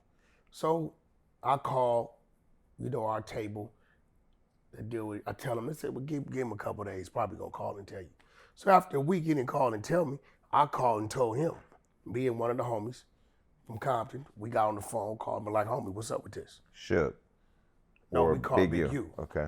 Suge's a snake. We know what he do. We don't even, he's subject to do anything. Mm-hmm. He got a threat on him too right now. If he mention my name one more time, I'm gonna release these clips of what he said about Pac. You understand what I'm saying? He know. But So you call Big U. And I asked him, I told him what they told me. And he was like, well, it came out of Suge's mouth, not mine. I said, yeah, but if somebody would have told me that, if somebody tell me, if I go over there with a phone, they're like, yo, yeah, man, that shit you got going on with Jason, boom, boom. When it's over with, don't even go that way. Re-up with Wack. Hey, hold on, bro. We're not doing that. I didn't know that's what you was doing. Mm-hmm. I don't cross my brother's paths like that. You know what I'm saying? I'm going to check it. Then I'm going to call and tell you, yo, Jason took this meat. This fool said such and such. I'm letting you know. Boom, boom, boom. I put a stop to it, killed it. That ain't what I'm on. But, once I seen that he was with it, I still didn't say nothing. Right? I never said anything. For those people watching, E1 is music. So you had a music distribution deal with... Sexy Counter came through, Tatiana, 6-7 of Game's albums. That was my house. Right? So I still didn't really trip it. The world didn't even know we was at odds. Is when I had the conversation with Hassan Campbell. The 6ix9ine asked me to talk to him, help guide him. And I'm telling him, like, you don't leave New York, you gotta leave and I'm telling him certain things that's going on, certain things he could touch on, shouldn't touch on, what's what, you know, because he had a bunch of Nipsey questions. And I'm like, well, you know, how we know Nipsey and things is out there on Nipsey that's not out there is one thing, but he celebrated another way. That's the perception of it, cool, right? So when Hassan released the recordings, right? At the same time, it's a guy named Starwolf releases some shit and accuses me of having contracts with the LAPD because I'm so close with Big U with the grid program. And he sends all the paperwork and show how they getting paid to turn in information on people in the streets and all this. And at that point, when I seen that, I had to clear my name. First of all, I don't deal with him no more. Second of all, I've never seen nothing like this. Third of all, I couldn't even be a part of that contract because I'm from Pacoima, not the Crenshaw district. And the dude went and pulled the contract in Pacoima, so I wasn't on it. Like, so once I saw that, and then at that point in time, a lot of his homeboys and friends, they like calling me. You know how it goes. When the floodgates open, they telling me, I'm like, damn, how you? But that ain't how that went. But this what he told you? And I saw him playing the Nipsey role. And that's when I knew I had to watch him. My brother, but yet behind the scenes, you telling me, let me give you my contracts, you go sue the state for the 30%. I'm like, yo, bro, Nip was just alive. Y'all was cool. Like, why are you going at that? That's to his kids and his wife or whatever, right? I'm not doing that. So he was taking money from Nipsey? He had a contract where he was supposed to get 30%, right? But while Nipsey was alive, he never collected it. They got into it about it. I thought they worked it out. As soon as Nipsey died, maybe about 38 days after he went in the ground, he wanted me, he sent me the contracts, I got them. What instructions? To go sue the estate as if, you know, the contracts were mine, right? And I got an interest now. I wouldn't do it because this is supposed to be your little brother. He's gone, he got kids, that's their money. If you didn't address that while he was alive, why you want to utilize me to go do it, right? I'm glad I didn't because when shit would have unfolded, he'd have played the role like he knew nothing about it. So I just started to see he was a snake. And when I saw the police shit, I didn't eat for like 5 days because I'm like, yo, what is he doing with this, right? We was real close, 17 years. Who I thought he was, I just seen he wasn't. And then his homie started telling me, I'm like, yo, I did this. I looked out for him this way, that way, with his kids, this case, that case, looking out, helping him make money. They said, Wack, the more you did for him, the more envious he became. He thought because he's from where he's from, he should be in your position. And where we from has nothing to do with my position. That's like saying Jason Lee from Stockton, how does he have the business going on he has going on? That's where he's from. That has nothing to do with who Jason Lee is as a businessman, right? And I think where we from in, you know, greater LA, that misconception is there, is that your city, a set, a block, or who you are for your neighborhood should dictate who you are to the world or business. And you know corporate America care less about that. Yeah, but nobody's come at him the way that you have. And then you guys were so close. So Well, I know him. for the outsiders, we're kind of like, I know him. So what people think it is, that element of it, it ain't. You know, we know who does what. but you don't ever get, and this is just as a friend asking, you don't ever get concerned for your safety, like, because you're out here, you're not like hiding in a building somewhere. No, I'm here by myself right now. Right. Right. Probably since 1988, 89, I've been concerned with my safety, right? And that will always be a concern. So another one is like, one more is like another one. Get in line, get in line with all the rest of them that got issues. But it's so many. Like you come at everybody and you. No, but a lot of those dudes, they're not threats. That's just internet stuff. That's just social media. Dudes ain't gonna do nothing. They scared of their own shadow. I see a lot of these dudes out here, they wanna take a picture or they wanna talk about it, right? You know, they say what they say, but in real life, that's not who they are. That's their character. Them dudes don't wanna do nothing. You think if Boosie walked in that door right now by himself, he gonna wanna fight? I doubt it. No, he gonna say, Wack, man, what's up with this shit? Right. And because of the relationship I had with him, we gonna talk. I'm gonna tell you this is what it is. I'm gonna put it in front of you, right? And I don't select the politic. You know, one of my homeboys, I gave him a shout out on No Jumper. 5 days later, the paperwork came, he told.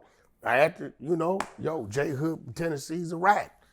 Bad day for the exposers. But when you and were you in Big You Are Now, I know you're, quote, tapping people on the shoulder. By the way, I tapped somebody on the shoulder. After you said it, I just walked around. My team laughed when you said it earlier because we had to tap somebody on their shoulder. I get whacked. So do you tap somebody on his shoulder? Does somebody come and tap you on your shoulder? Like, when does the tapping, because it's hard, you've gone so hard, and I haven't really heard him come back, but I mean, you've been so loud about it. Does somebody? No, you know why he can't come back? Because ain't nothing to come back with.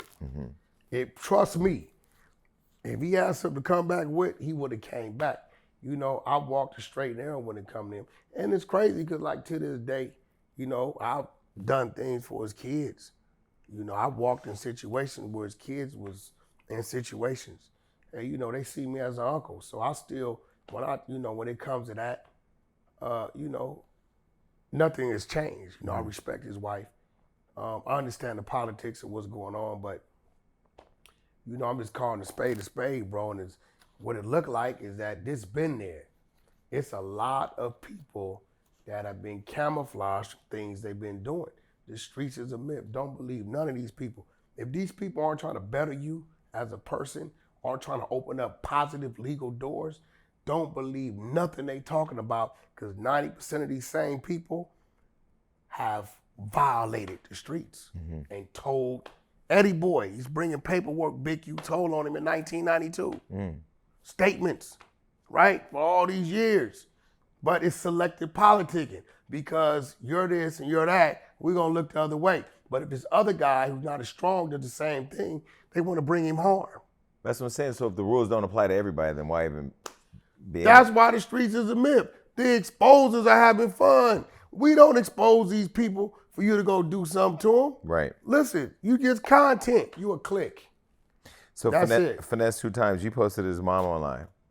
Isn't that like a violation too? What you mean I posted his mom online? You posted his mother's mugshot. Yeah, I know. That man, listen. Mothers, y'all gotta do better with y'all mugshots. You know, if y'all can, talk to officers and letting you fucking glue down your lace front, you know, washing your face, at least putting some gloss on. Y'all gotta start doing better on the mugshots. But he's a piece of shit. He's a rat. We exposed him. He's a rat. He told on 3 people. He ratted. We exposed him. And I called Jay Prince and them out. Because he's a part of, because I met him in Miami with, no, I didn't meet him in Miami. I met Jay Prince Jr. I think that's one of his artists. Yeah. Okay. No, now listen. Everybody had everything to say about me interviewing 6ix9ine. They said, Wack, you supposed to be a street nigga. You supposed to stand on business. You ain't supposed to be fraternizing or none of that with no known rats and no snitches. Wack stood on it. I said, listen, I do no street business to generate income. Whatever I do in corporate America to generate income does not cross to the streets, and the streets not gonna dictate what I do in the building. That's always been my stance. If he told y'all do your job, right? So I can't deal with the people that told. If you do your job, big bad guy in the streets, then he wouldn't be here. Okay, so now I exposed the paperwork, but that's 2 times you was a rat. You told on 3, 4 people.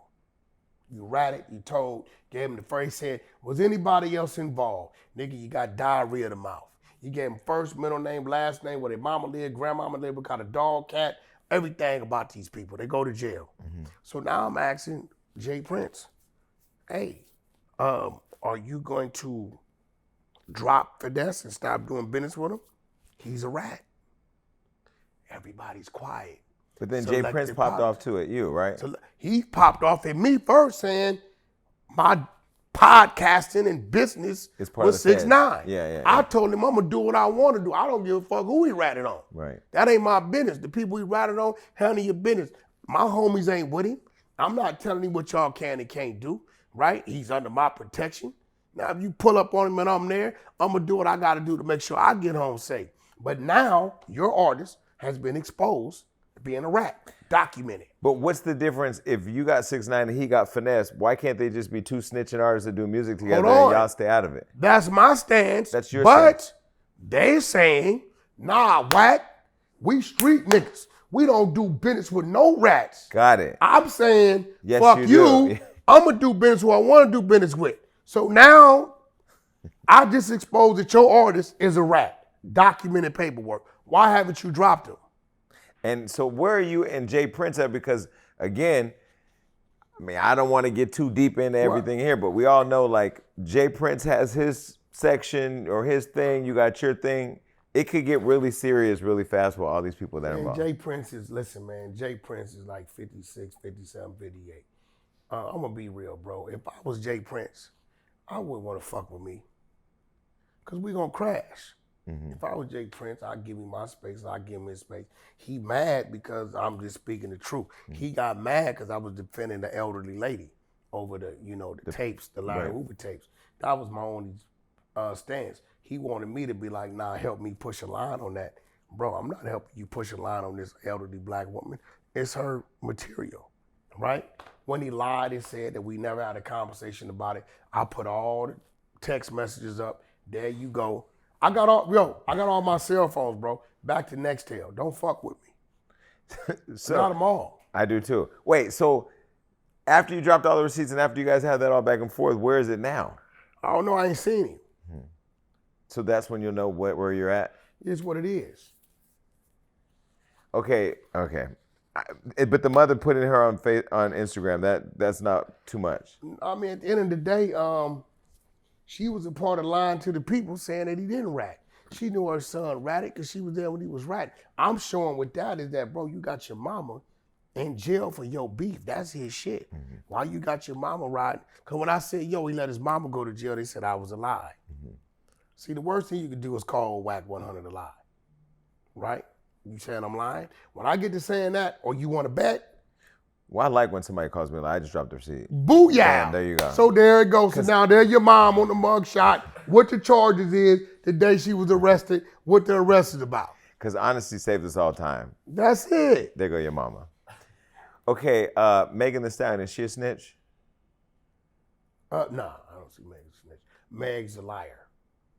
She's a liar. She's a liar, not a snitch. Okay, because you've kind of alluded to having receipts that once they come out, Tory is going to be vindicated. They coming out one way or another. They just delaying it because they trying to get it in court. If they can't get it in court, it's going to hit the net. And when they hit the net, they going to see that it's an innocent man in jail. Mm-hmm. Meg's not from the street. She ain't from no gang and nothing. She's not what do you call her? Well, there was the video where she first said what the shooting, how it happened, and then another video where she said how it happened, and they were completely different stories. But how did they still get a conviction with that? Because, did you see when Tory's father went off? I did see that. The star witness, last minute, without them knowing, walked in and went from a defense witness to a DA's witness. Okay. And based upon what he said, curved the jury. I'm the last guy Tory talked to before he walked in court, literally. Me and my man Speedy from Hard Time Hustling. He was like, yo, Wack, I need you to do these things. Let me go in court. Pretty sure it's going to go my way. I'll call you when I come out. He never came back out, right? In Megan's defense, Tory, when we had the shutdown, when we was doing this live, I believe he antagonized her to a point to where she got upset. And women can be vindictive and women can be evil as men can be. She got upset. I don't think Megan remembers what happened that night. I think Megan was in that dark spot because she was intoxicated. I don't really think she remembers what happened. And I really believe if Tory wouldn't have been antagonizing her on those lies, it would have never got to this point. So we got to learn something. We got to kind of learn where to leave people alone because some shit could come from it.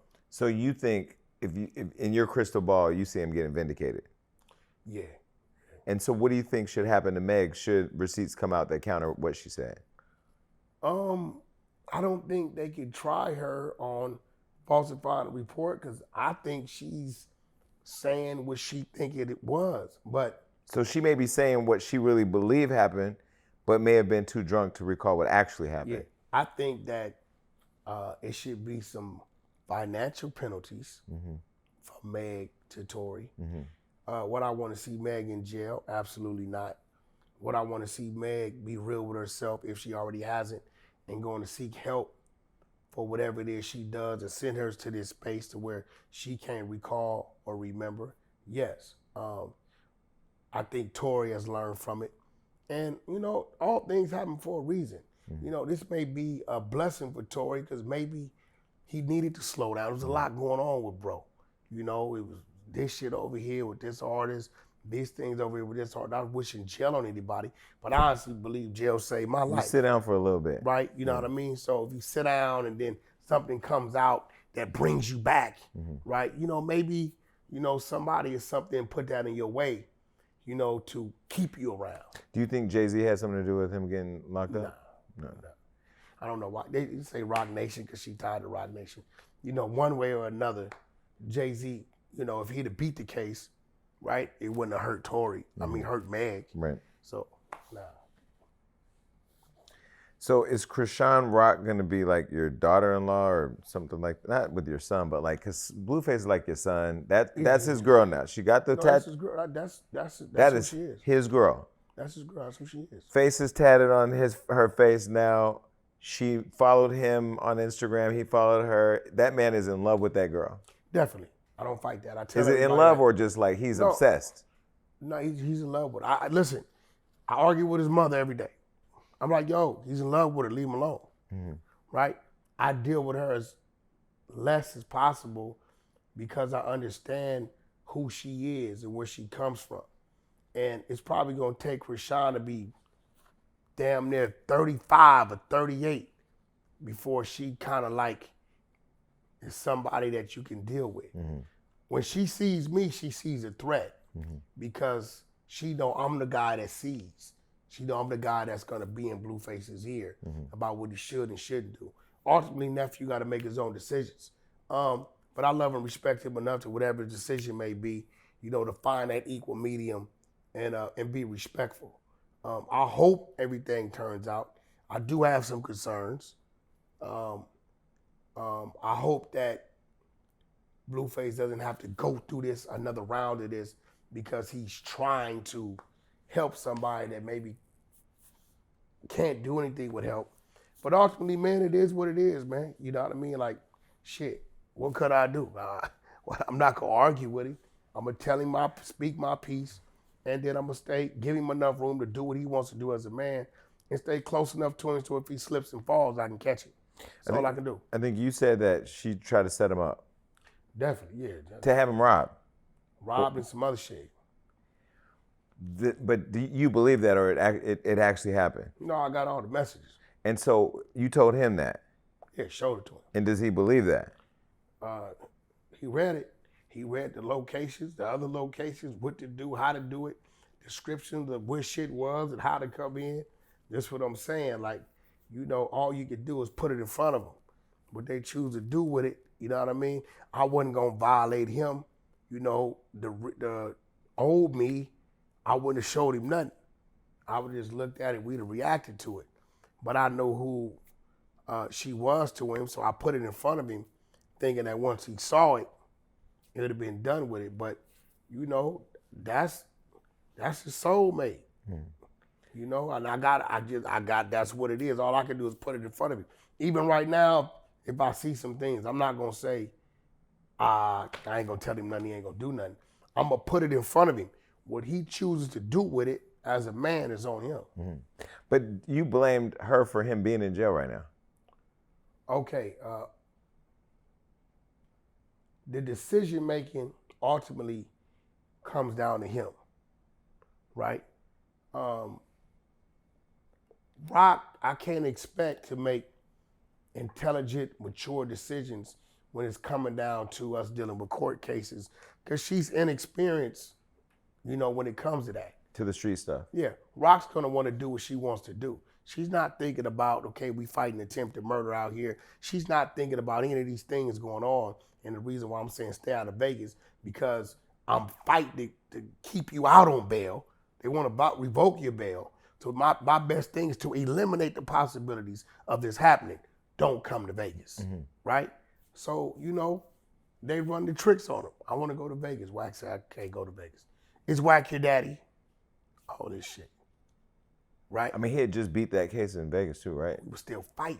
Oh, this is why he was still I was in the fighting. middle of attempted murder Right, case. right. Is Wack your daddy? And we just took a probation on an assault out here where his baby mama, Jaden, wanted to go out. I say, Blueface, no going out to no clubs or no situations if we're not contracted to be there. Man, you know, my baby mama, you want to go out, the homies, fuck them. Because ultimately, you're going to take the hit. On this night, baby mama wanted to go out. He don't listen. He goes out. Altercation happened with the security guard. Boom, we got an assault case. Okay, now Vegas. Don't come back to Vegas. We fighting the case, right? He tells her. Wack said, Wack your daddy? What do you mean? Okay, let's go. Goes to Vegas. Gets to the Palms. Fan says, Rock, we love you. I seen the tapes. Fucking crazy. Krishan, we love you, but fuck him. This is you guys' persona to the world. Right. Rock pregnant, she takes off on the girl. The girl got a camera up. Blueface is thinking the way he's thinking. He grabs the phone, not to keep it, to try to delete whatever it was there. But because the phone is over $700-800, boom, robbery. Just like that. They revoke his bail. I get him out on bail. House arrest, has to stay in Vegas. So now we footing another bill. I gotta go get a house. I gotta do all this shit, right? I get it played down from a felony robbery to a misdemeanor, right? Hoping that LA County gives us amnesty. But we got 4 years joint suspension in LA County. This is like babysitting, and I mean, this is a lot. Attempted murder was done prior to the joint suspension. But this shit with Rock violates LA County. So now we come back to LA County in July. I got my attorney putting it off. Well, you violated joint suspension, 4 years. I do what I gotta do, spend a little more money on my attorney. I get the 4 years mandatory to 300 days county time. And that's what he's serving now. What he's serving now. So when he gets out in July, is he done? He's still on probation. In Vegas? No, here. Okay. And Vegas. I got Vegas transferred to here. So he's on probation from 2 different states. Exactly. And what happens is he has a woman that does not understand law and does not respect the law. So she's still moving renegade. So either he's going to have to start removing himself. He's not going to do that. Well, then he's going to end up back in jail. Right. Because probation really is like a trap. This is my fear. Right? It's you a got to trap. shut down. Tuck your tail, go in. Yeah. That's it. It's over with. But why, if you've put him in a position to make money, success, fame, all that, why don't he listen? Why doesn't he want to get disciplined to listen? I can't answer that. You know, he's sitting in the cell right now, and I know every day he's in there, he's hearing my voice. We talk on the phone. And, you know, ultimately, you know, he understands. He hasn't cried and complained about his penalty. He stands as a man in there. But, you know, hopefully he'll get it because that's the first phase. You know, the next phase is the penitentiary, where you're going to sit down for a while. So that's what it was. So ultimately, the controlling case was something, you know, through Jaden. And the violation came from Rock. And then they linked up.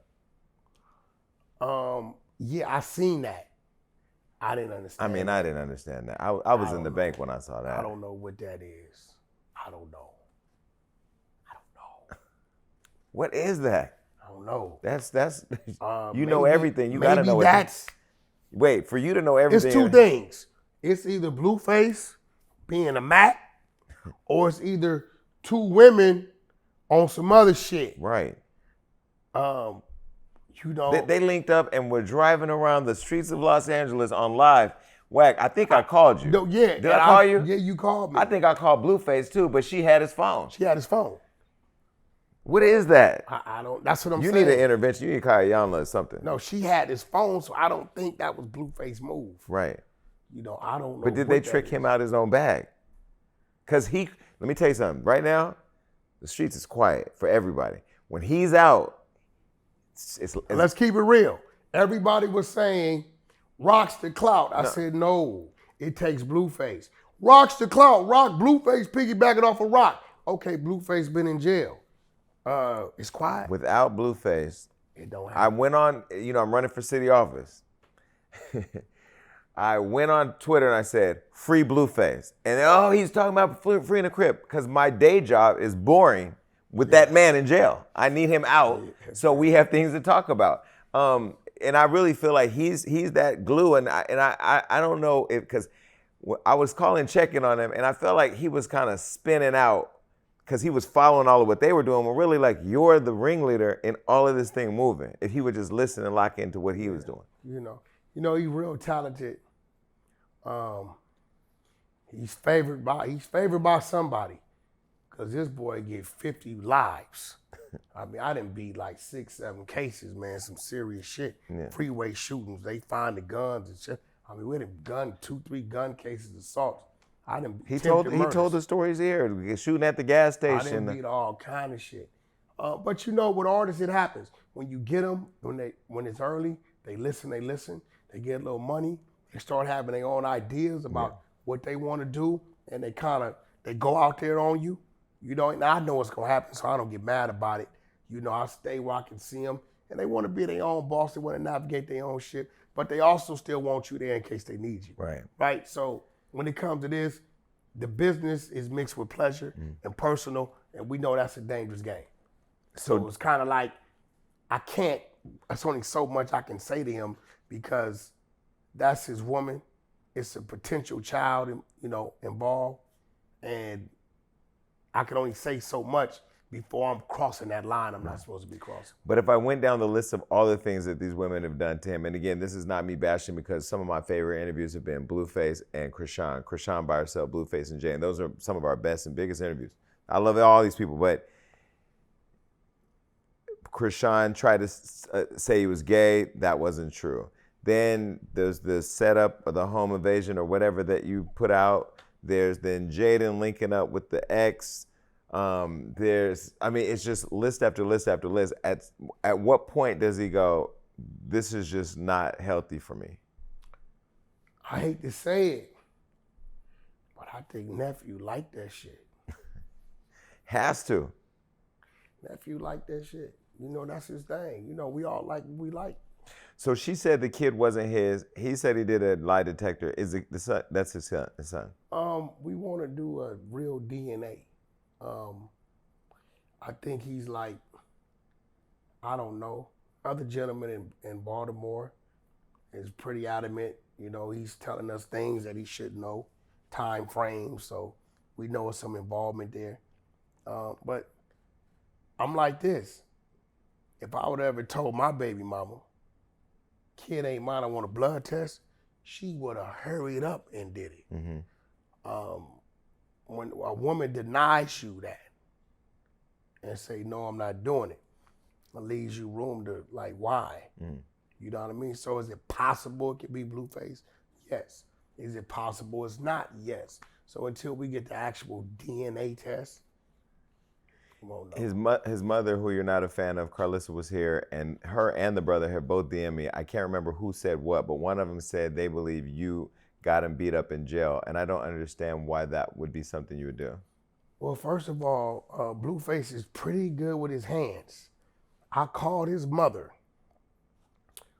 right, and told his mother, because the attorney called me, hey, Blueface is in a hole, he got to fight. This is it. She started hollering and screaming and shit. I said, what's wrong? Then she told the other son, they attacking my baby. Now I'm tripping off him, because he did 13 years in the penitentiary. This is the county jail. I said, look, I'm just letting you know he had a fight. He's all right. Just in case somebody in there leaks some crazy shit, I don't want her waking up to something. He had a fight. He's in the hole. He's all right, right? So why would I have him beat up, for one? But why would I have him beat up and then call it and just give the mother warning? First of all, he never got beat up. He just had a fight. Right. He didn't go to fucking the hospital. He just had a fight, and she flipped out and started hollering and screaming. And, Carlissa's animated. She's extremely entertaining. But when animated. she came here and told her story of all the dysfunction she put them through. Like, I understand a lot. Like, I understand how you have a Jonathan Porter who has a mom who's out there, a lot going on, and at the same time, not a lot going on, and then you just say, fuck it. Like, I got it. Blueface's problem with his mother is that she wants to be a celebrity mom, not the mother of a celebrity. Mm-hmm. And she just called me yesterday and apologized and said, you know what? Everything you was teaching my son and trying to show my son, I seen you was trying to protect him and keep him right. I see it now. She just called me yesterday out of nowhere because she was under the, I thought you were trying to keep him from the family. His family's his family. Mm-hmm. But I'm going to tell him if I foresee a wreck coming in with his business, when it has anything to do with anybody, me, his family, whoever.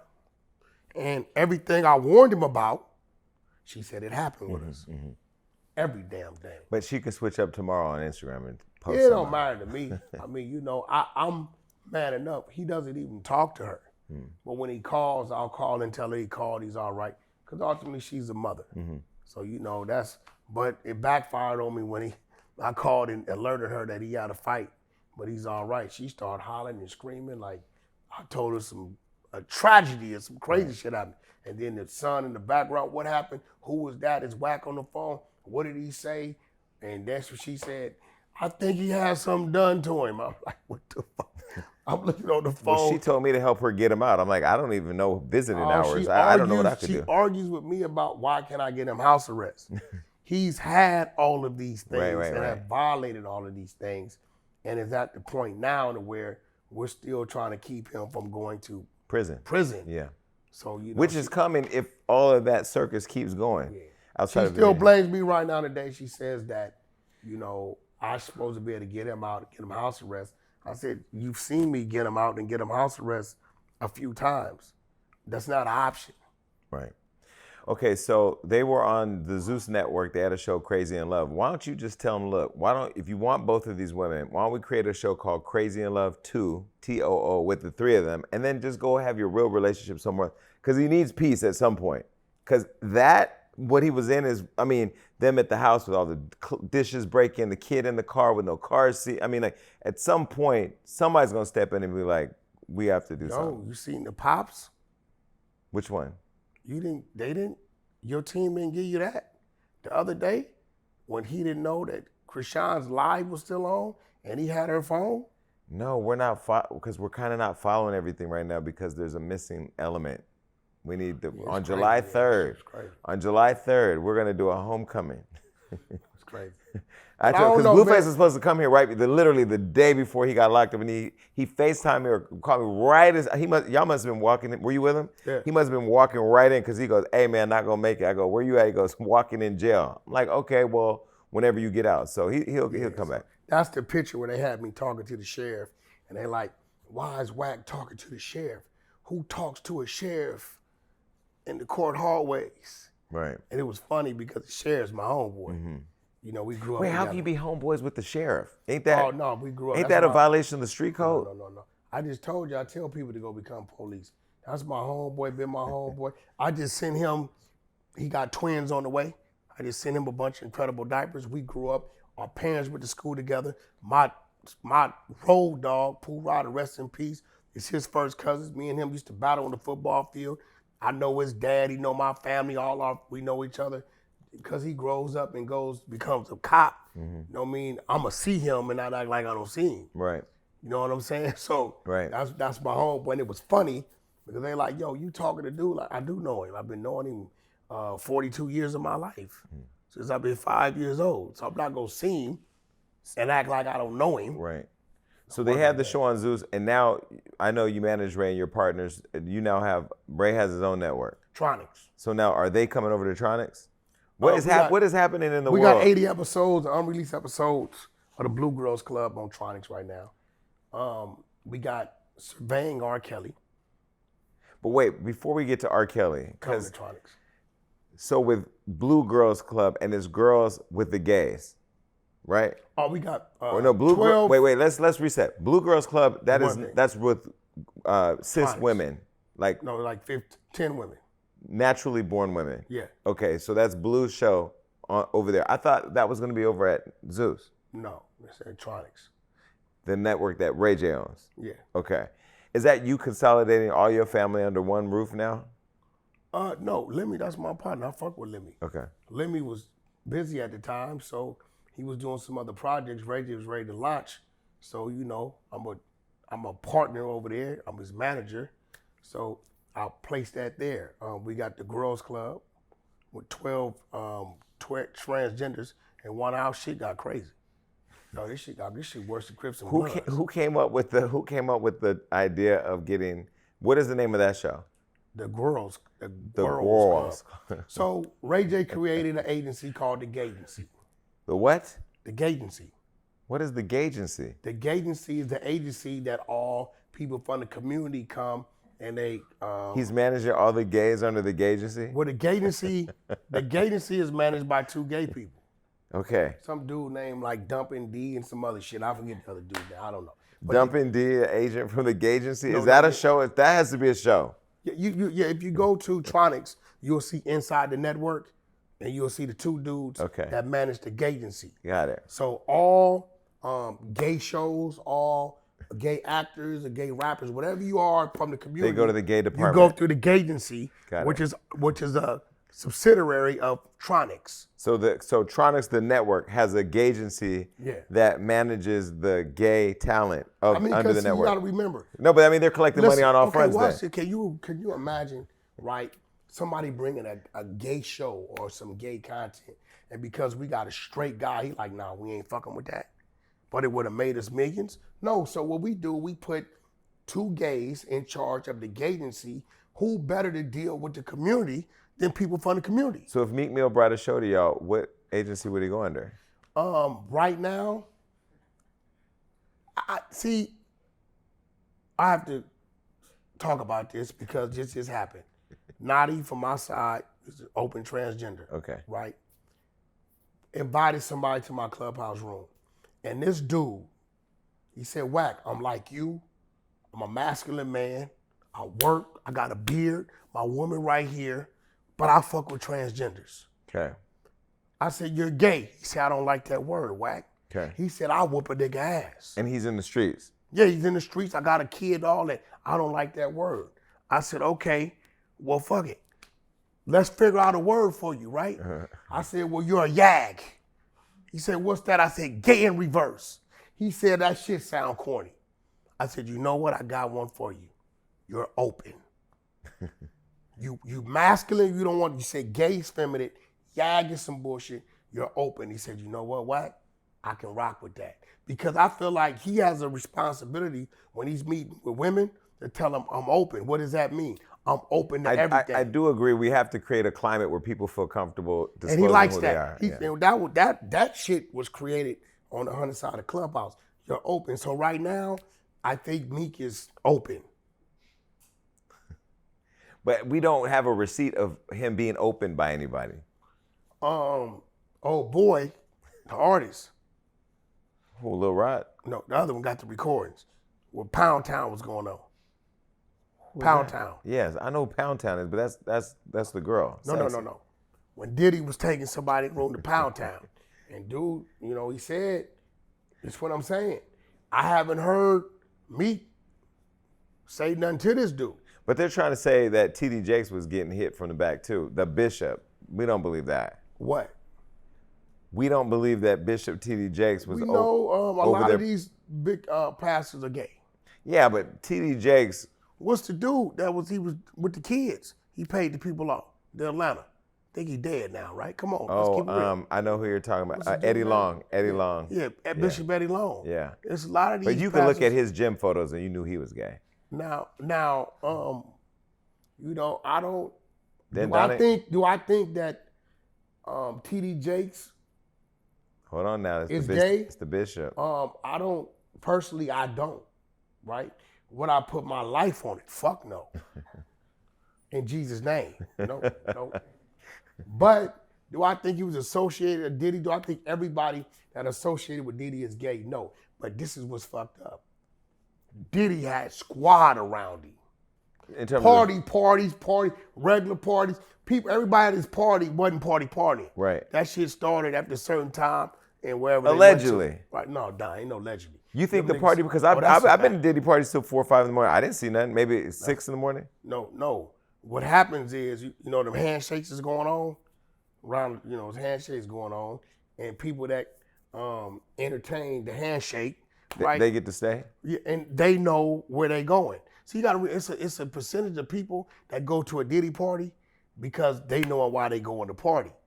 You know what I'm saying? I'm going to just party and see if Exactly. Beyonce's there. I don't know. Exactly. But usually when you go, you got an entourage with you. Right. See, it's the people that don't have the entourage with them, right? That's going to do whatever they doing, and that's cool. Was Cassie lying about what was doing? He was behind the camera. No. See, that first thing Cassie did was a fucking extortion threat. Look what Cassie does. Yeah, he would have me get the male prostitutes, and he would set the camera up, and he would masturbate while he filmed me and the male prostitute having sex. She stopped right there. I want 30 million. You know why Diddy paid so fast? Because the continuance to that was, and once I was done with him, then he would go over there with him. See, that's like if me and you did some shit, we robbed a bank, and I said, yeah, Jason was in the car. You know, he know what happened over there. You know, our philosophy in the gun, whoop, whoop, whoop, whoop.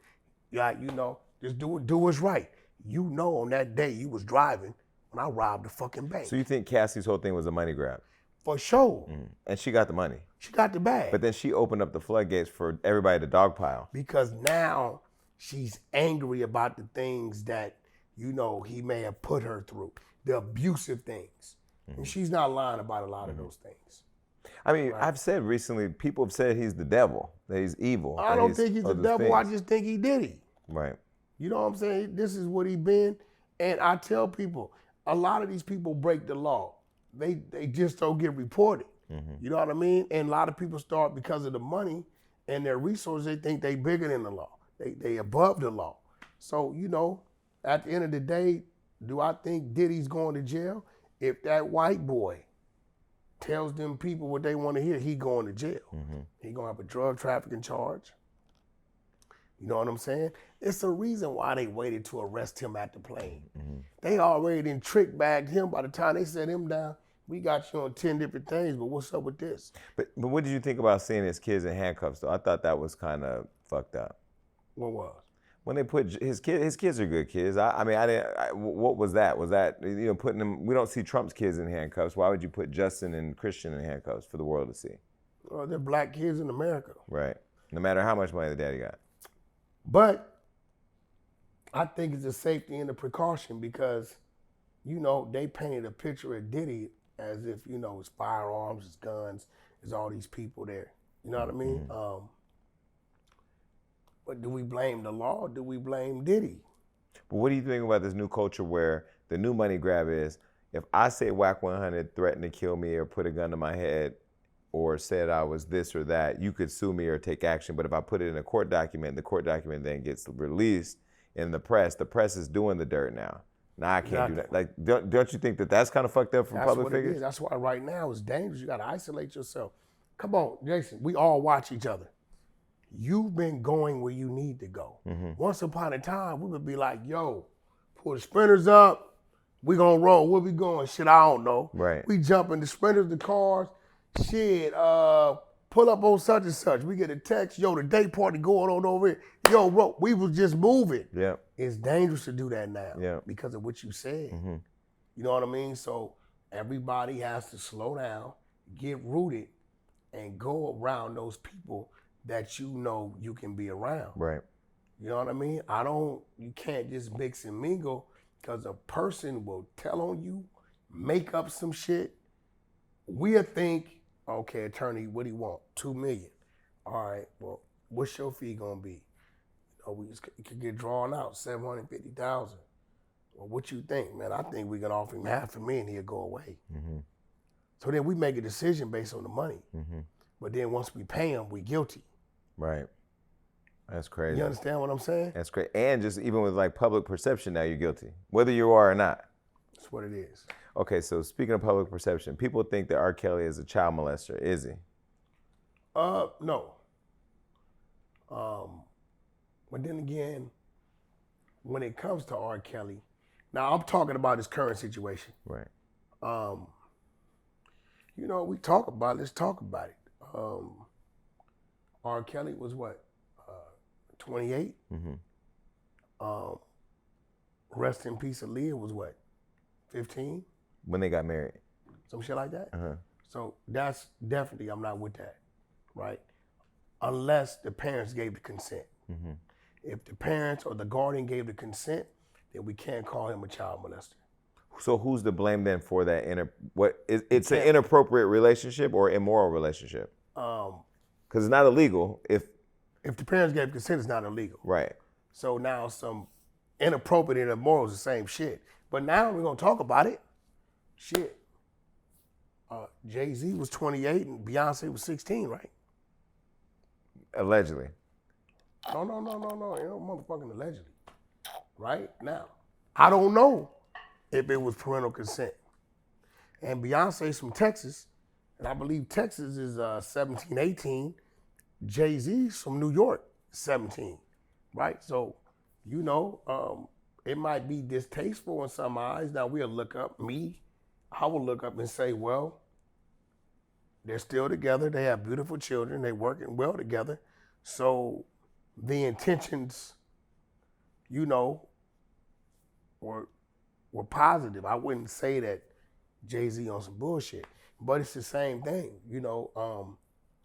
But people fall in love, bro. People fall in love.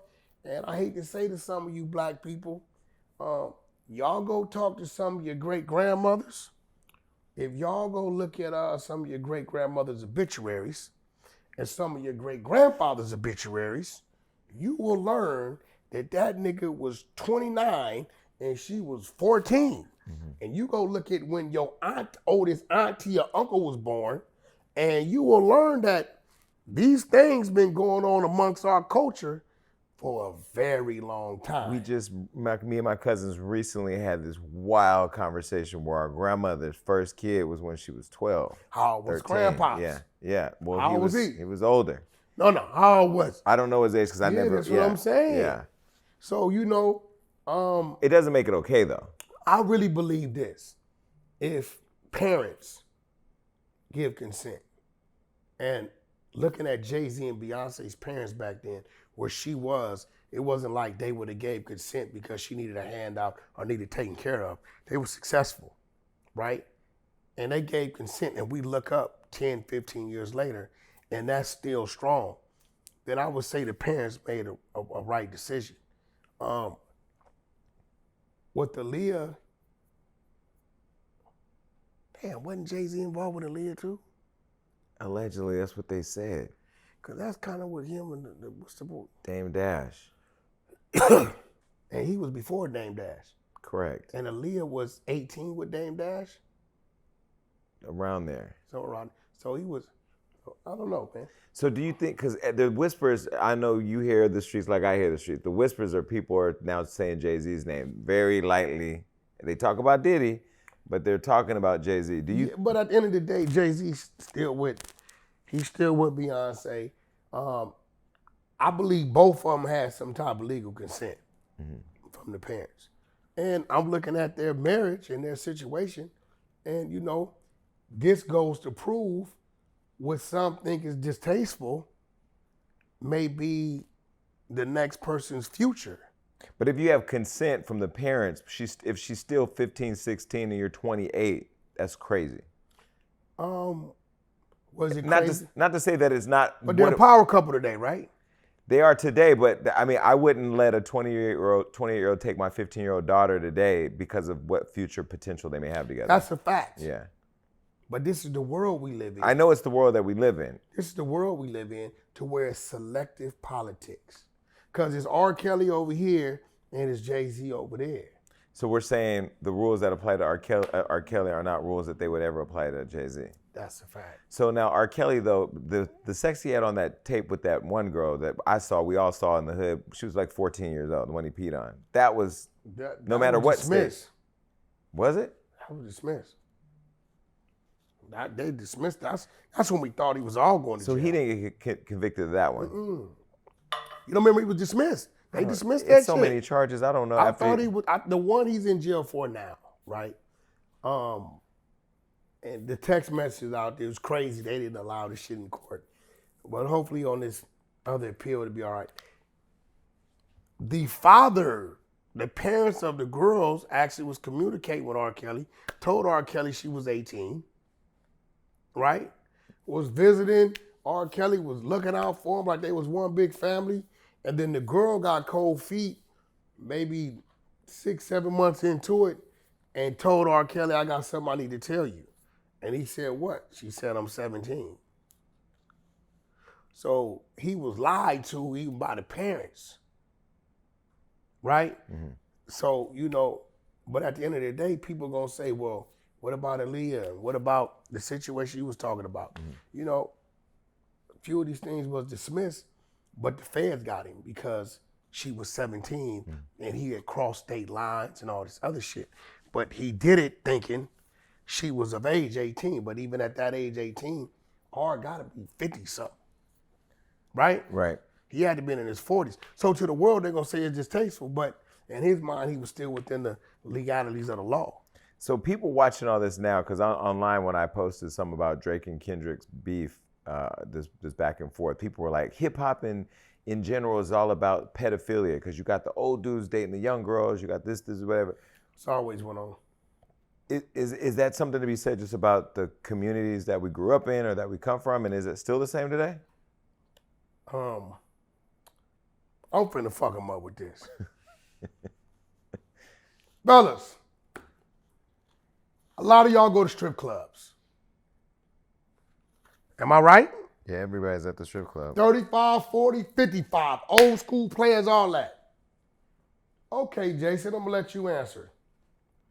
How old are the women that's asshole naked giving these dudes lap dances and sliding up and down this pole? These motherfuckers be selected. That's why they don't like Wack, because I'm going to put the real in front of you. The old niggas is going into strip clubs. Strip clubs don't say you got to be 25 or 30. It's niggas coming in here. The older they are, the more money they got to spend, more bottles, more money they throw. You got 50, 45, 60-year-olds in the strip club. How old are the strippers that they are employing to go entertain these people? I mean, they look 20, 21. Okay then. So fuck it. Let's shut down the strip clubs too. Because if you smacking them on that ass, or you going to the back to the X-rated section, right? Nobody sweating the strip clubs. But 20 is different than 14, 15, 16. 20, nigga, 53. What's the difference? The law. I understand that. Anything underage, but even then, they'll say, oh, she's 20 years old, he's 50. Right. But ain't nobody complaining about what's going on in the strip Well, club. I think it's because the law, and like you said, you pointed out, and this is a bigger problem for the whole country, and I just don't understand why the country won't get uniform, because in our state, we're conditioned, below 18 is illegal. We're conditioned like that. Whereas if you go to Alabama, 16 is legal. Vegas, 16. Vegas? Nevada, 16. That's wild. So it's illegal, and there's a legal thing, and then there's a morality thing. So I think for me, I understand what you're saying. If you're 60 at the club and a girl's 20, that's a 40-year age gap. So 23 to 16 is only 7. If it's a rapper that's 38 and she's fucking 19, they're gonna have her fit. But the only thing is the law is was supposed to protect kids and not give them the ability to give consent until a certain age. I feel like if you're 40, 42, 43, 33, a 16-year-old should not turn you on unless that's a fetish that you have. Like you're fetishizing a 16-year-old. You can argue there's some 16-year-olds that look 22 because there are young people who look older these days. Yeah. But I just feel like, and I guess it's a complex thing because there are young people tricking older people. There's all of that. Thank God these and all that. So, end of the day, it's kind of like, it's never going to stop going on. It's going on. It's cool over here, not cool over there. Me personally, I'm going to be real. I'm going to keep it 100. 24, 44, 44 went with me. 44 know how to work that thing. That's just what it is. Like the 24, I don't know what they are. I just remember when I was 24. So, I'm into the 44 that looks 28. So you've always been in the older? 44 looks 28. Okay. I don't want you 44 looking 58. 44 looks 28. So you have the 7.5 hours of tapes with R. Kelly. What are you talking? No, we got 7.5. No, we got like 200 hours. Yeah. Of phone calls with R. Kelly. Yeah. What is he talking about? From the day he went to jail to now. So you hear the R. Kelly that, man, I got to get out of here, man, get the bail. You hear that to him transitioning, to he's not going anywhere, to charges being trumped up, to everything, his whole transition to today. And he's talking to you about it? No, he's talking to my partner Levi. Okay. Some of it he's talking to me, the later stuff, as a now. I didn't even know you knew R. Kelly. What do you mean? I didn't know you knew R. Kelly. Why the fuck would I know R. Kelly? I mean, you know everybody. Yeah, that's R. Kelly. No, I know you know who he is. I didn't know you knew him to be on the phone recording a show over the last I don't know how many years. Yeah, I mean, well, my man Levi was doing that. Okay. So this is called surveying R. Kelly. We're not talking about what he's in there for. We're talking about his mental state, right? What we're hearing him on his phone conversations. Where he at? What do you think? How did he get there? What do you think he meant by this, that? So I'm gonna create a panel, create like a red tabletop type scene, and we're gonna get to it. Surveying R. Kelly. Gonna be on the Tronics Network. Okay. And so then you have 30 hours of music too. That's unreleased. No, we have R. Kelly has 35,000 songs, unreleased songs. And you have access to that library. Yeah. But is it okay to listen to R. Kelly songs now? Because that was the whole debate. I bump R. Kelly every day. I don't know what the fuck you talking about. When people say you can't, you're not 12 supposed play Mr. Bell. I don't know what the fuck you talking about. I don't know what the what? So do you think the people guilting people into not listening to R. Kelly is that selective outrage where like you're... Yeah, I don't know what that's about because when I was listening to 12 play, it wasn't no problem. I made my son to 12 play. That's probably one of the greatest R&B albums. Yeah, I don't know what, I don't know. You know, when a woman's fed up, all that kind of shit. But Bump and Grind hit a little different. Yeah, you know what I mean? Now when I hear, I don't see nothing wrong. Age ain't nothing but a number. Like, you know, then I might just still be tripping. Right. You know what I mean? But, you know, some dudes like teenage young girls that's of legal age of consent. That just say, that ain't for me. But, you know, some of these dudes is into that. Do you think YK Osiris was one of Diddy's pieces? Because there was that whole video, remember? Where they, what? When he went on the Breakfast Club, they tried to say that. Because this is why I say... I don't think YK, nah. This is why I bring it up, because I know YK. He told me he ain't never even met Diddy. But it became a whole thing where they tried to say he was with him or some crazy... I ain't been on the couch. Well, how about he didn't meet him at the time you asked him? No, this is not too long ago. Oh, I don't know. Me personally, I don't think YK, I don't. I like YK. Okay. But I think Diddy would have tried YK, but I think YK would have resisted. Why do you think Diddy would have tried him? Diddy ain't gonna try everybody. He gonna try the ones he think he could try. Right. Because YK, if you don't know him, he's a real silly guy. Yeah. That's just his personality. Right. Right? He's funny. But he's a man. Right. Right? YK, I know, deal with older women. Right? So, and I think Diddy could misread somebody like YK. Because he's a silly dude. But nah. So, YK, I got your back. Nah, man, nah. So I have to ask you, all right, no, but first, I'm gonna give you a gift. We have gifts. So right on the side, there's a couple bags. We on. Let's start with one. We'll open one at a time. Each tell a story. Oh. No, we're not there yet. Not with the paddle, just the bags. Let me see what we got going on. Oh shit, divorce planner. Okay, what we got going on? Divorce for dummies. Divorce planner. And divorce planner. Now, family. Wack is family. Kim is family. Please tell me that y'all are still together. We will always be together in spirit. We will always be together because we have children. Right, but wait, don't get to the second gift yet. We will always be together in spirit. I don't call Wack and get in this business because I don't want no smoke. Yeah. But when you come on here, this is where all the smoke is welcome. I have been paying close attention, and at first I kind of thought you were playing around. I thought this was you because Wack is a troll sometimes. He know how to set up, he know how to build a brand by getting the internet going. Yeah. I wouldn't even be surprised if this is some big game. But I saw you with another woman, and I thought, oh, is this a show coming to Zeus or something? No. And then I start paying attention and I don't see you guys together anymore. You saw me with who? Some other woman. Her name is R&B. What's her name? R&B. R&B. R&B. That's your girlfriend. Yeah. So you've had a marriage and another girlfriend before I even found anybody. So I want to know what happened with you and Kim.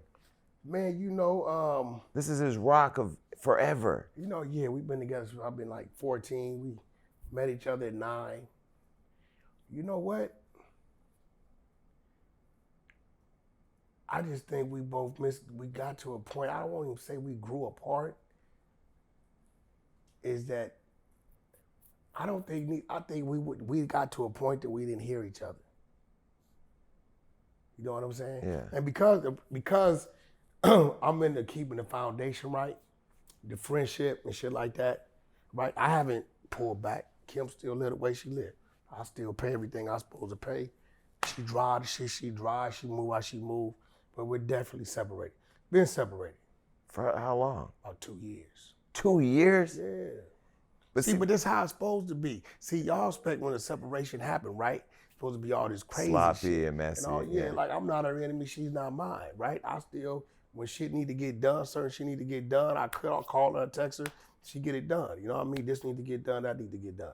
R&B is my woman. That's who that is. Wait, before we get to R&B, who's beautiful, by the way, Kim's beautiful too. So Kim, ride or die, it almost makes people like me who's starting to think, okay, I'll try to get in a relationship. Like, fuck it. Like that was solid to me. Family, kids, raise your kids together. Well, do you get to a point where after you've been through it all together, ride or die? Because I really feel like if you were a bank robber, she'd be driving and you'd be shooting out the window. That's what I looked, Bonnie and Clyde. So how do you go through all of that, all those years, all those memories, and then come to a conclusion that this is the end of the road? Well, memory is going to be a memory whether you would or not, because it's something that happened in the past, right? And we have, my only two children are with one another. But you have to remember one thing, when you get to a point, right, to where you're unhappy, either side, right, you got to make a decision. You know what I mean? And I'm going to be real. As a man, I wasn't going to make the decision. You know what I'm saying? And I wasn't going to even entertain the thought of it as long as my children were in the house. So it wasn't until the children left, my daughter in college, my son's on his own, right, to where a decision was made. And I'm going to keep it real. Ultimately, Kim, she needed time and space to herself to see what she wanted to do. Now, so she goes to our other home. This is 30 minutes from the other home, right? We still see each other on cameras and shit, right? Every day we still talk or whatever. But I made the other decision. I made the other decision to say, you know what? Let me see if something's out there for me. You did. Right? Yeah, definitely. She didn't make that decision. I don't know if she has a boyfriend, a significant other. My wife's, she's beautiful. So, at the end of the day, I'm pretty sure somebody talking to her, she talking to somebody. That's her own business. I'm in a situation where my children are grown, so they know who their father is and their daddy, right? But the good book say we only problem is 25,500 days. That's 70 years. First 15 years, the last 15 years of your life, you learn to walk, talk, who you are. The last 15 years, you plagued with ailments, arthritis, and all kind of other shit. So, right now, at my age, I probably got about 7,000, 8,000 days left, right? And at some point in your life, you have to be happy. Now, people will say, well, you go through a breakup. That doesn't bring you happiness. You're right. You know what I mean? It brings you a lot of stress. You think about it. You miss people for certain reasons, and it forces you to look at yourself, right? Did I do some things that probably led to it? Yes. Did she do some things that probably led to it? Yes. I think some of the things she did was a reaction to some of the things I've done, because I built a woman that was already who she was, and then I instilled the things that I wanted to have in her with her being tied to me. So it got to a point to where I found myself dealing with myself, right? And I don't know if that was the right thing to do, because when you make a woman too strong, then they forget their position in life. Because a woman in my life is built to stand on the side of or behind, never in front of me. Because in the time of danger, I got to take the hit. But if I can't hold the steering wheel, then you sit in that seat, right? But, you know, Kim's an intelligent woman. She'll always be the beneficiary of the policy that she earned in life. Like, I wouldn't go change her. She earned that. So when I go, that's what that is, right? Whoever my significant other in my life, right? She earns the things that she has coming to her, right? And right now I'm happy. Every now and then we have our little quarrels, but you know, we seem to keep it right. How long were you guys married? Married? Or together? Since 14? 35 years. That's crazy. So after 33, 34 years. So have you learned anything in having a relationship for 35 years and then ending it? Has it taught you anything different about relationships? Yeah, it taught me to tell the truth, and it also taught me to go get what fits you.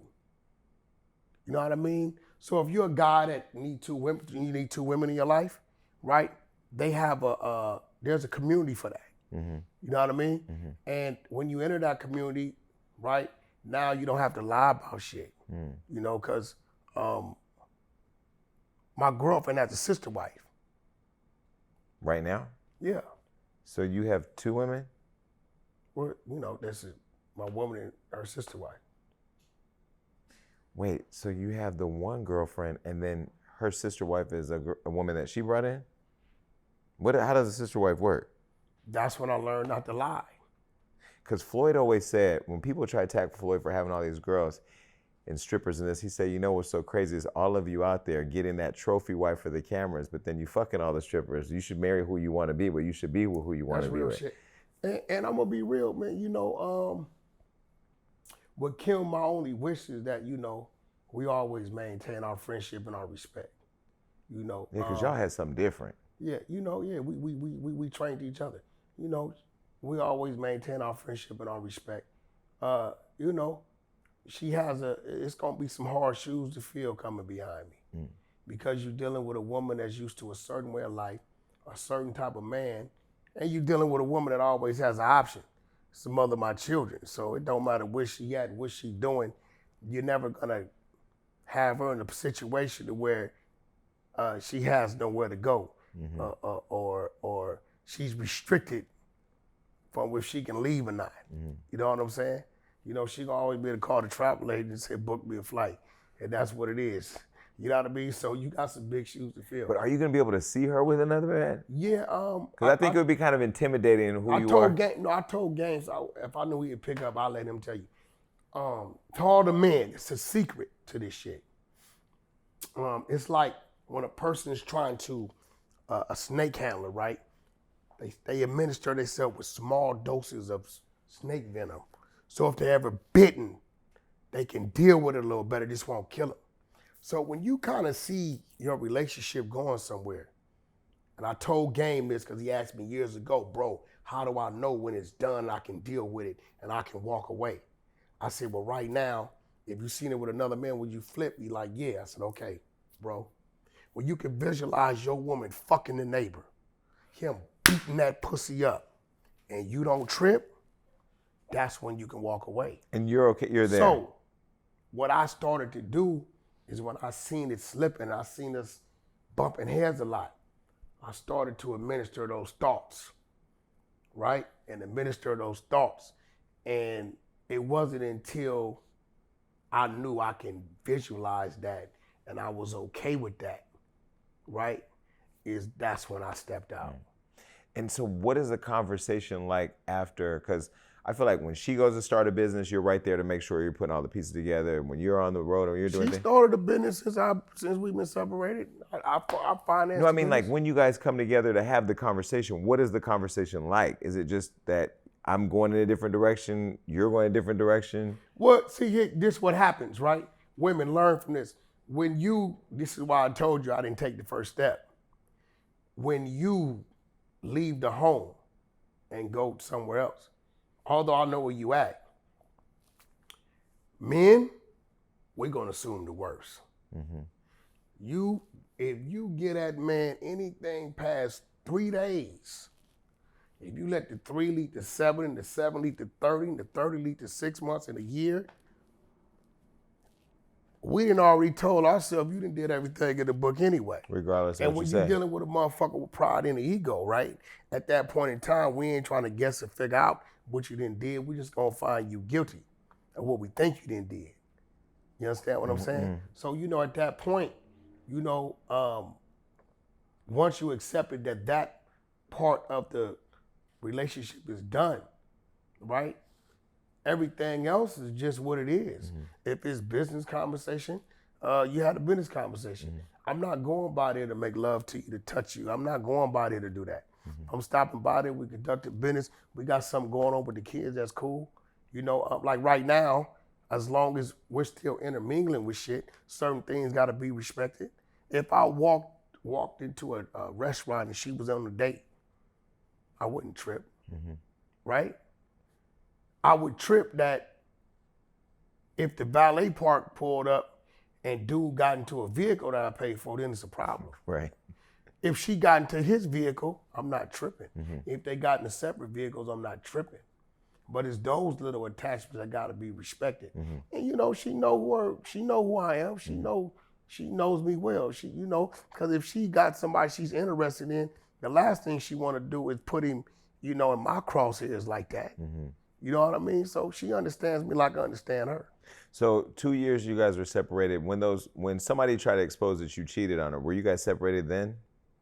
Yeah, we was already separated. That's why I laughed. But we about didn't it. know. Y'all didn't know. So the joke was on you. Joke was on you. That's why I laughed. You didn't hear me say I can't get in trouble? No, I did, but That's what I was you saying, be I dropping can't get in trouble. code words. Of course, now I can put it all together. I can't get in trouble. Okay, so then you get with the new woman, R&B, and she has a sister wife. When you were with Kim, were you always wanting to be with She your didn't woman? have a sister wife. She didn't. No. So did you introduce that? Yes. And that's your Well, thing actually, now. I didn't. That was a community that she wanted to explore. So the situation worked for me. I don't gotta lie. But how does somebody like you who's so visible and who everybody knows, because I get invited to shit. I get invited to come over here to this party or come look at this. Because you're not gonna catch me with nothing else. But I'm scared to even enter any communities where there's just too many people that can say too many things. You know what I mean? I don't know. Do you ever think, because of who you are and you're so visible, that trusting these new people or two people at once could be just dangerous? I got a sixth sense in if I can go to sleep on the side of you, if my mind allows me to go to sleep on the side of you, I can trust you, right? And that's it. But, man, the crazy part about it is that R&B, she my avatar. So I'm not missing the beat. She's business minded. She's had her own businesses. She's written 7 books. You know what I mean? She's gorgeous. She's outgoing. She don't do the ghetto shit. You know what I mean? She respects Kim on who Kim is. You know what I mean? She acknowledges who she is. I don't hear, she don't bring Kim up in a argument or a spat or none of that. You know what I mean? But it's cool. I'm happy. And then the sister wife is like an add-on. No, she's a sister wife. But does that mean she's there for sex? What does the sister wife entail? What's her job? She's a sister wife. What you mean? What does a sister wife, what is their job? What does that mean? I know your girls R&B, but what is... Well, when you deal in these situations, bro, you can't have 2 dominant. They both can be dominant with a backbone, but you got one that's gonna be the lead. My lead is always who sits in the seat of business with me. Okay. Right? So you gotta understand, if she agitated, irritated with me, they got each other. Right. Right? In conversation, right? When things are going on with me, they communicate with each other. Right. You know what I'm saying? So one is more of a overall business, just straight up my woman. Right. Right? The sister wife is my woman, but she's more of a nurturer. Got it. Hey, but you're having sex with both. Definitely. And both are having sex with each other? Definitely. So now you're living your whole new best life. No, it's not the best life, just my life right now. Could they have a third sister wife? Nah, you know what? I thought about that, right? And I don't think I would allow that because it takes away from what I'm trying to do in life. But if we was out in Miami and motherfucking London somewhere and they seen somebody with interest. For the night? Yeah, I wouldn't like to do that thing. Do you all live together? No. Okay. Would you do that? No. Got it. But they can intermingle with each other. Why don't the three of you have a podcast? Because you and R&B do stuff together, right? Yeah. Why don't the three of you so we want to get in that? That's a crazy story. What? You know, I only gave you that because it's you. I appreciate that. I didn't even ask you. Have I called you and asked you? I don't get in Wack's business. I don't get in Wack's business. I said, when we were talking about the gifts today, I said, get that marriage book because I need to ask. Okay, you got another book, another gift. Okay, this gift he's definitely going to understand. Ooh, just for men. Yo, I just brought this the other day to try it.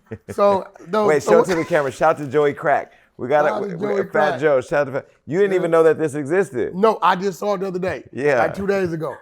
I swear, I was just leaving R&B's house, just bought it, and it was in my bag. I said, yo, leave this here, right? So the other day, Jason Lee FaceTimes me. You know, it's bro. I don't know if bro in trouble what, so I answered. What up, bro? I'm great as a motherfucker. He like, yo, what's going on with all the great? I said, I ain't got to my Just for Men Dark Brown yet. So... But you know what? It's funny because I always tell people I haven't started yet, but the gray's starting to seep. I'm gonna use my Just for Men. I feel like that's just me. Some people are telling me, oh no, just go all the way gray. For what? Could you imagine me with the little swirl like Superman? I'm not gonna be the black gay Superman. Gooperman. Gaperman. I don't know. Okay, wait. Do we have another gift? Okay, we have one more gift. Okay, last gift. Family Guy. Okay, so we had her. Stewie. We had Jaden here. I told everybody it's calling her Stewie. Y'all came up with the song "Bad Bitch Cut and Snip Like a Barbie," which was a hit, by the way. Where are you and Jaden? Oh, that's my partner. I have no problems out of Jaden. So you like Jaden? Jaden's very respectful. Her and Blueface how they shit, but anytime I call Jaden or whatever, she hears me out. I check on her at least like once, twice a week, make sure she's straight. She's a great mother. I liked her when she was here. Yeah, she cool as fuck. I don't have nothing out of Jaden. So when you heard that Barbie song, you knew it was gonna be a hit. Yeah. Yeah.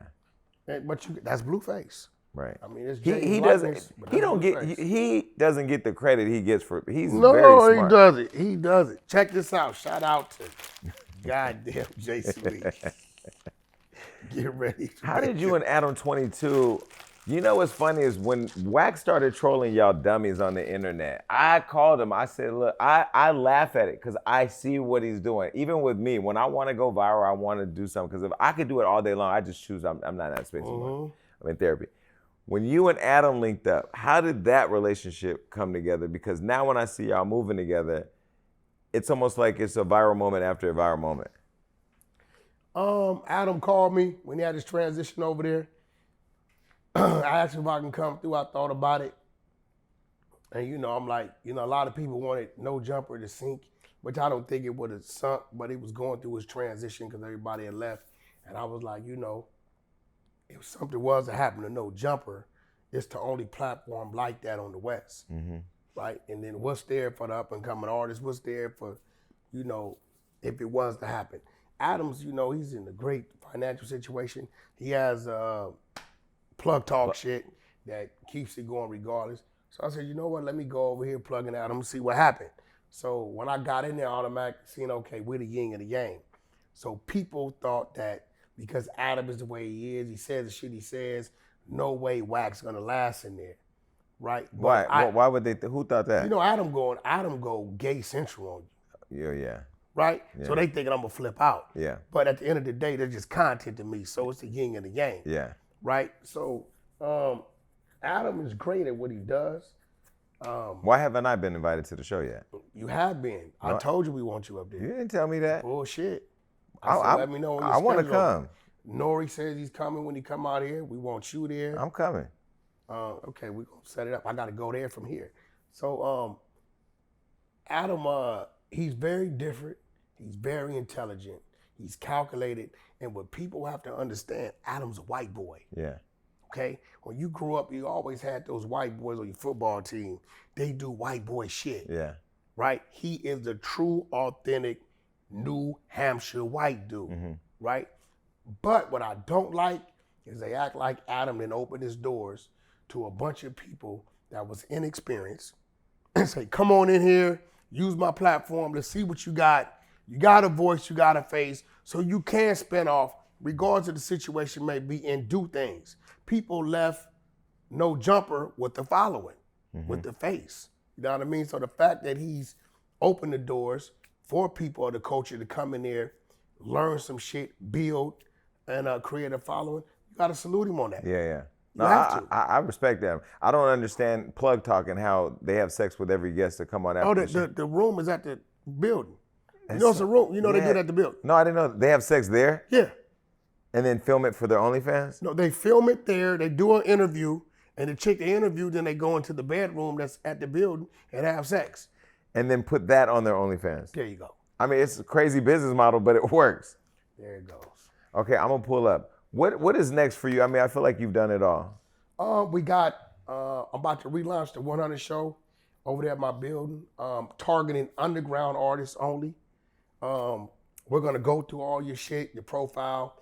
You'll have a rate when you get there. We got the 100 thermometer. So, you know, if you're doing certain things, you might be 32 degrees, you might be 10 degrees, but we're just not gonna tell you what you're not doing.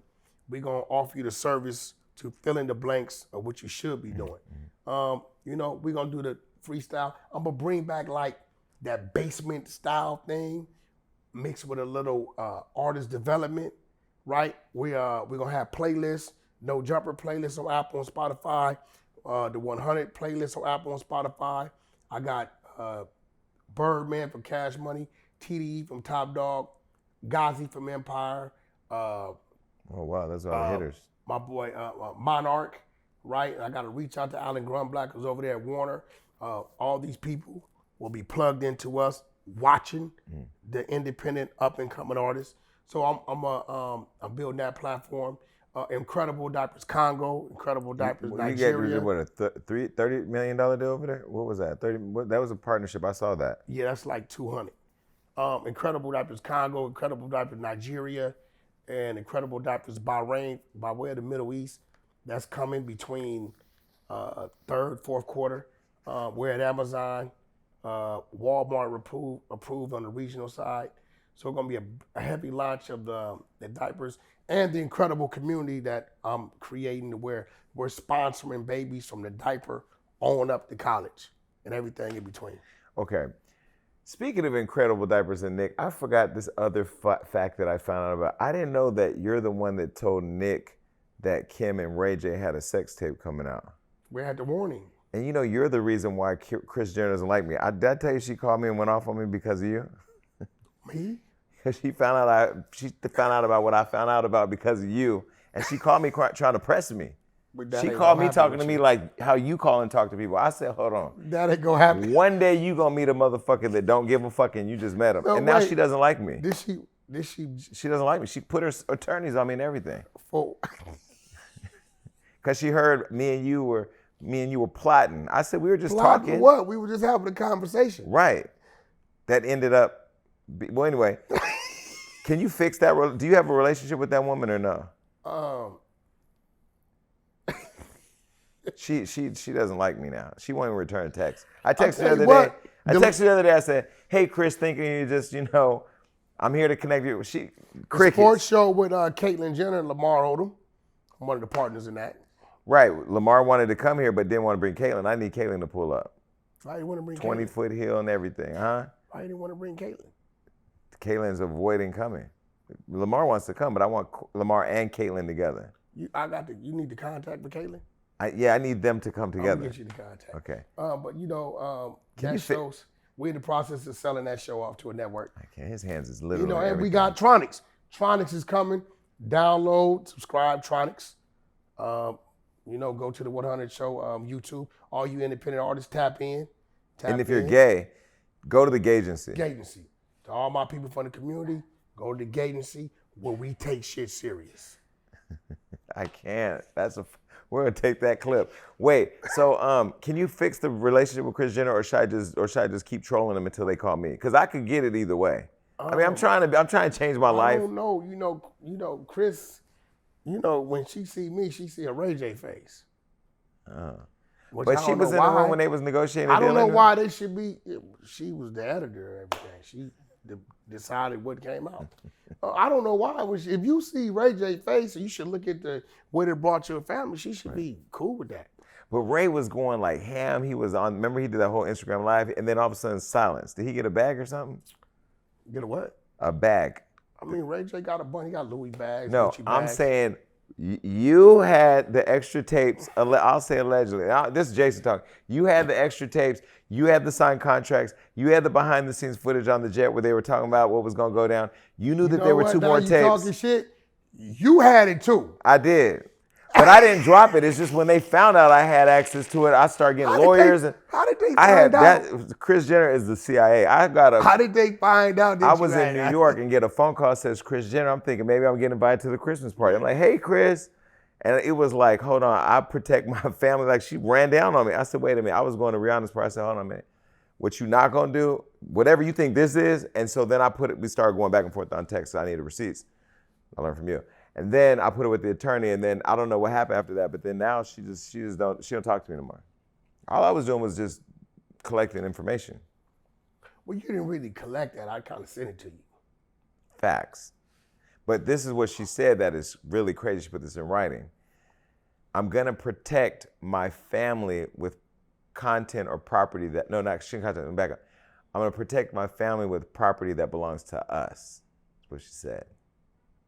So those extra sex tapes was property that she believed. But back then, they were denying it even existed. But I mean, Ray J had a change of heart. I had a change of heart, so. You don't have a change of heart, man. Wack, stop it. You ain't gonna agree to it here, but it was real loud and then it got real silent. I'm gonna leave it at that. Hey, as we say on the other side, go on mute. Go on mute. All right, listen, that was all of that. Let's get to some games. All right, so that was me getting in this business, and now we got to get into some games. And our game that we love the most here at the Jason Lee Show is Smash or Pass.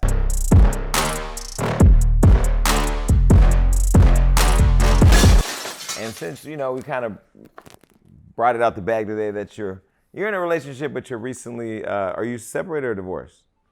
They're separated. Okay, not fully divorced. All right, well, that means you're in a relationship, but you have a sister wife, and I don't know, maybe these are other sister wives in the future. Bear with me, I didn't create this list, Wack. All right, the first person. Hold on, bro. Wait, hold on. Nah, hold on, bro. You ain't gonna line me up. What? Queen. Jason want me to play Smash or Pass. Is it cool? Smash or Pass. Send me a picture of it. Listen. I don't know who he about to ask me. I got a damn thing that says Smash or Pass. It's a game. I'm running a little late. It's a game. Is it cool? It's cool. Go ahead. There you go. Now let's go. Wait, Queen, that's R&B? Yeah, let's go. Wow. We've learned a lot here at Hollywood, at the play Jason the Lee game Show. now. All right, cool. The first person, again, I didn't make this list. In a perfect world, would Carlissa ever smash or pass? And the sponsor, no. Pass? Yeah, that's the homie mama. What are you talking about? Didn't Ray J smash somebody's mama? A gang of people mamas. That's Ray J. Okay. All right, the next one. Selena Powell. Nah, because I've been knowing her since she's been like 16. I mean, Jay-Z knew Beyonce. Yeah, but not Wack. This is different, okay. Yeah. Adam smashed her. No, he did not. Yeah, they did the thing up there with the wife. For the plug top? Yeah. That's up. I can't. Okay. The next one. Who was that? Bundle of Brittany. Who? Bundle of Brittany. Brittany Renner. Smash. You don't know who Brittany Renner is? Nope. Oh. Nope. I don't know who she is. The camera can see you, Wack. I don't know who she is. Okay. She got a little ass on her. Hey, nah, for real. That's when I interviewed her at Revolt. Okay, next person. Lizzo. Nope, because I tried a big woman before, and it was the best pussy I ever had in my life. And I made sure she was real ugly so I wouldn't go back, and Lizzo's not ugly to me. So Lizzo, I'm not saying pass because, you know, you represent our big women. You cute, and you look like you got it good, and I ain't trying to get sprung. That's out. Wait, you fucked a big girl and it was good, but she was ugly, so you didn't have to I made sure she was ugly. Wait, you can have sex with an ugly person? But it was because I was wondering why all these dudes with these big ass girls. Right. And they flexible, more freakier, they got extra muscles and shit. It's shit different. So I'm telling you, like, where's the beef? That shit is real. Stop. Okay, you know what? We're not gonna get in a big Burger King. Wait, where's the beef? Is that Arby's? Whatever. All right, the next person. We love Lizzo though. SZA. Oh, she's family. Yeah, That's family. Yeah, you can't. Yeah. Hey, sis. She's beautiful though. Sis is beautiful. Top Marina did this. I'll give you her Instagram. Let's go. All right, next person. Who is that? Who is that? I can't see her. Who is that? Tia Kemp. Oh, that's Rick Ross. Tia, smashing. You're smashing Tia Kemp? Yeah, because, you know, it might be a problem right now. You know, gang been in the studio. We doing that on GP. Not for real, I'm fucking right. I take everything Wack says literal, so I... No, listen. Tia crazy. I love Tia. I want to talk to Tia. I just DM'd her today. Tia, check your DM. We DM'd you too. Check your DM. I swear to God, I just DM'd her today. Rick Ross blocked us at Hollywood Unlocked because we posted her. Yo, Tia might be a wild one though, man. Tia, you come on my show, I'll smash. Okay? Oh, shit. Check that DM, Tia.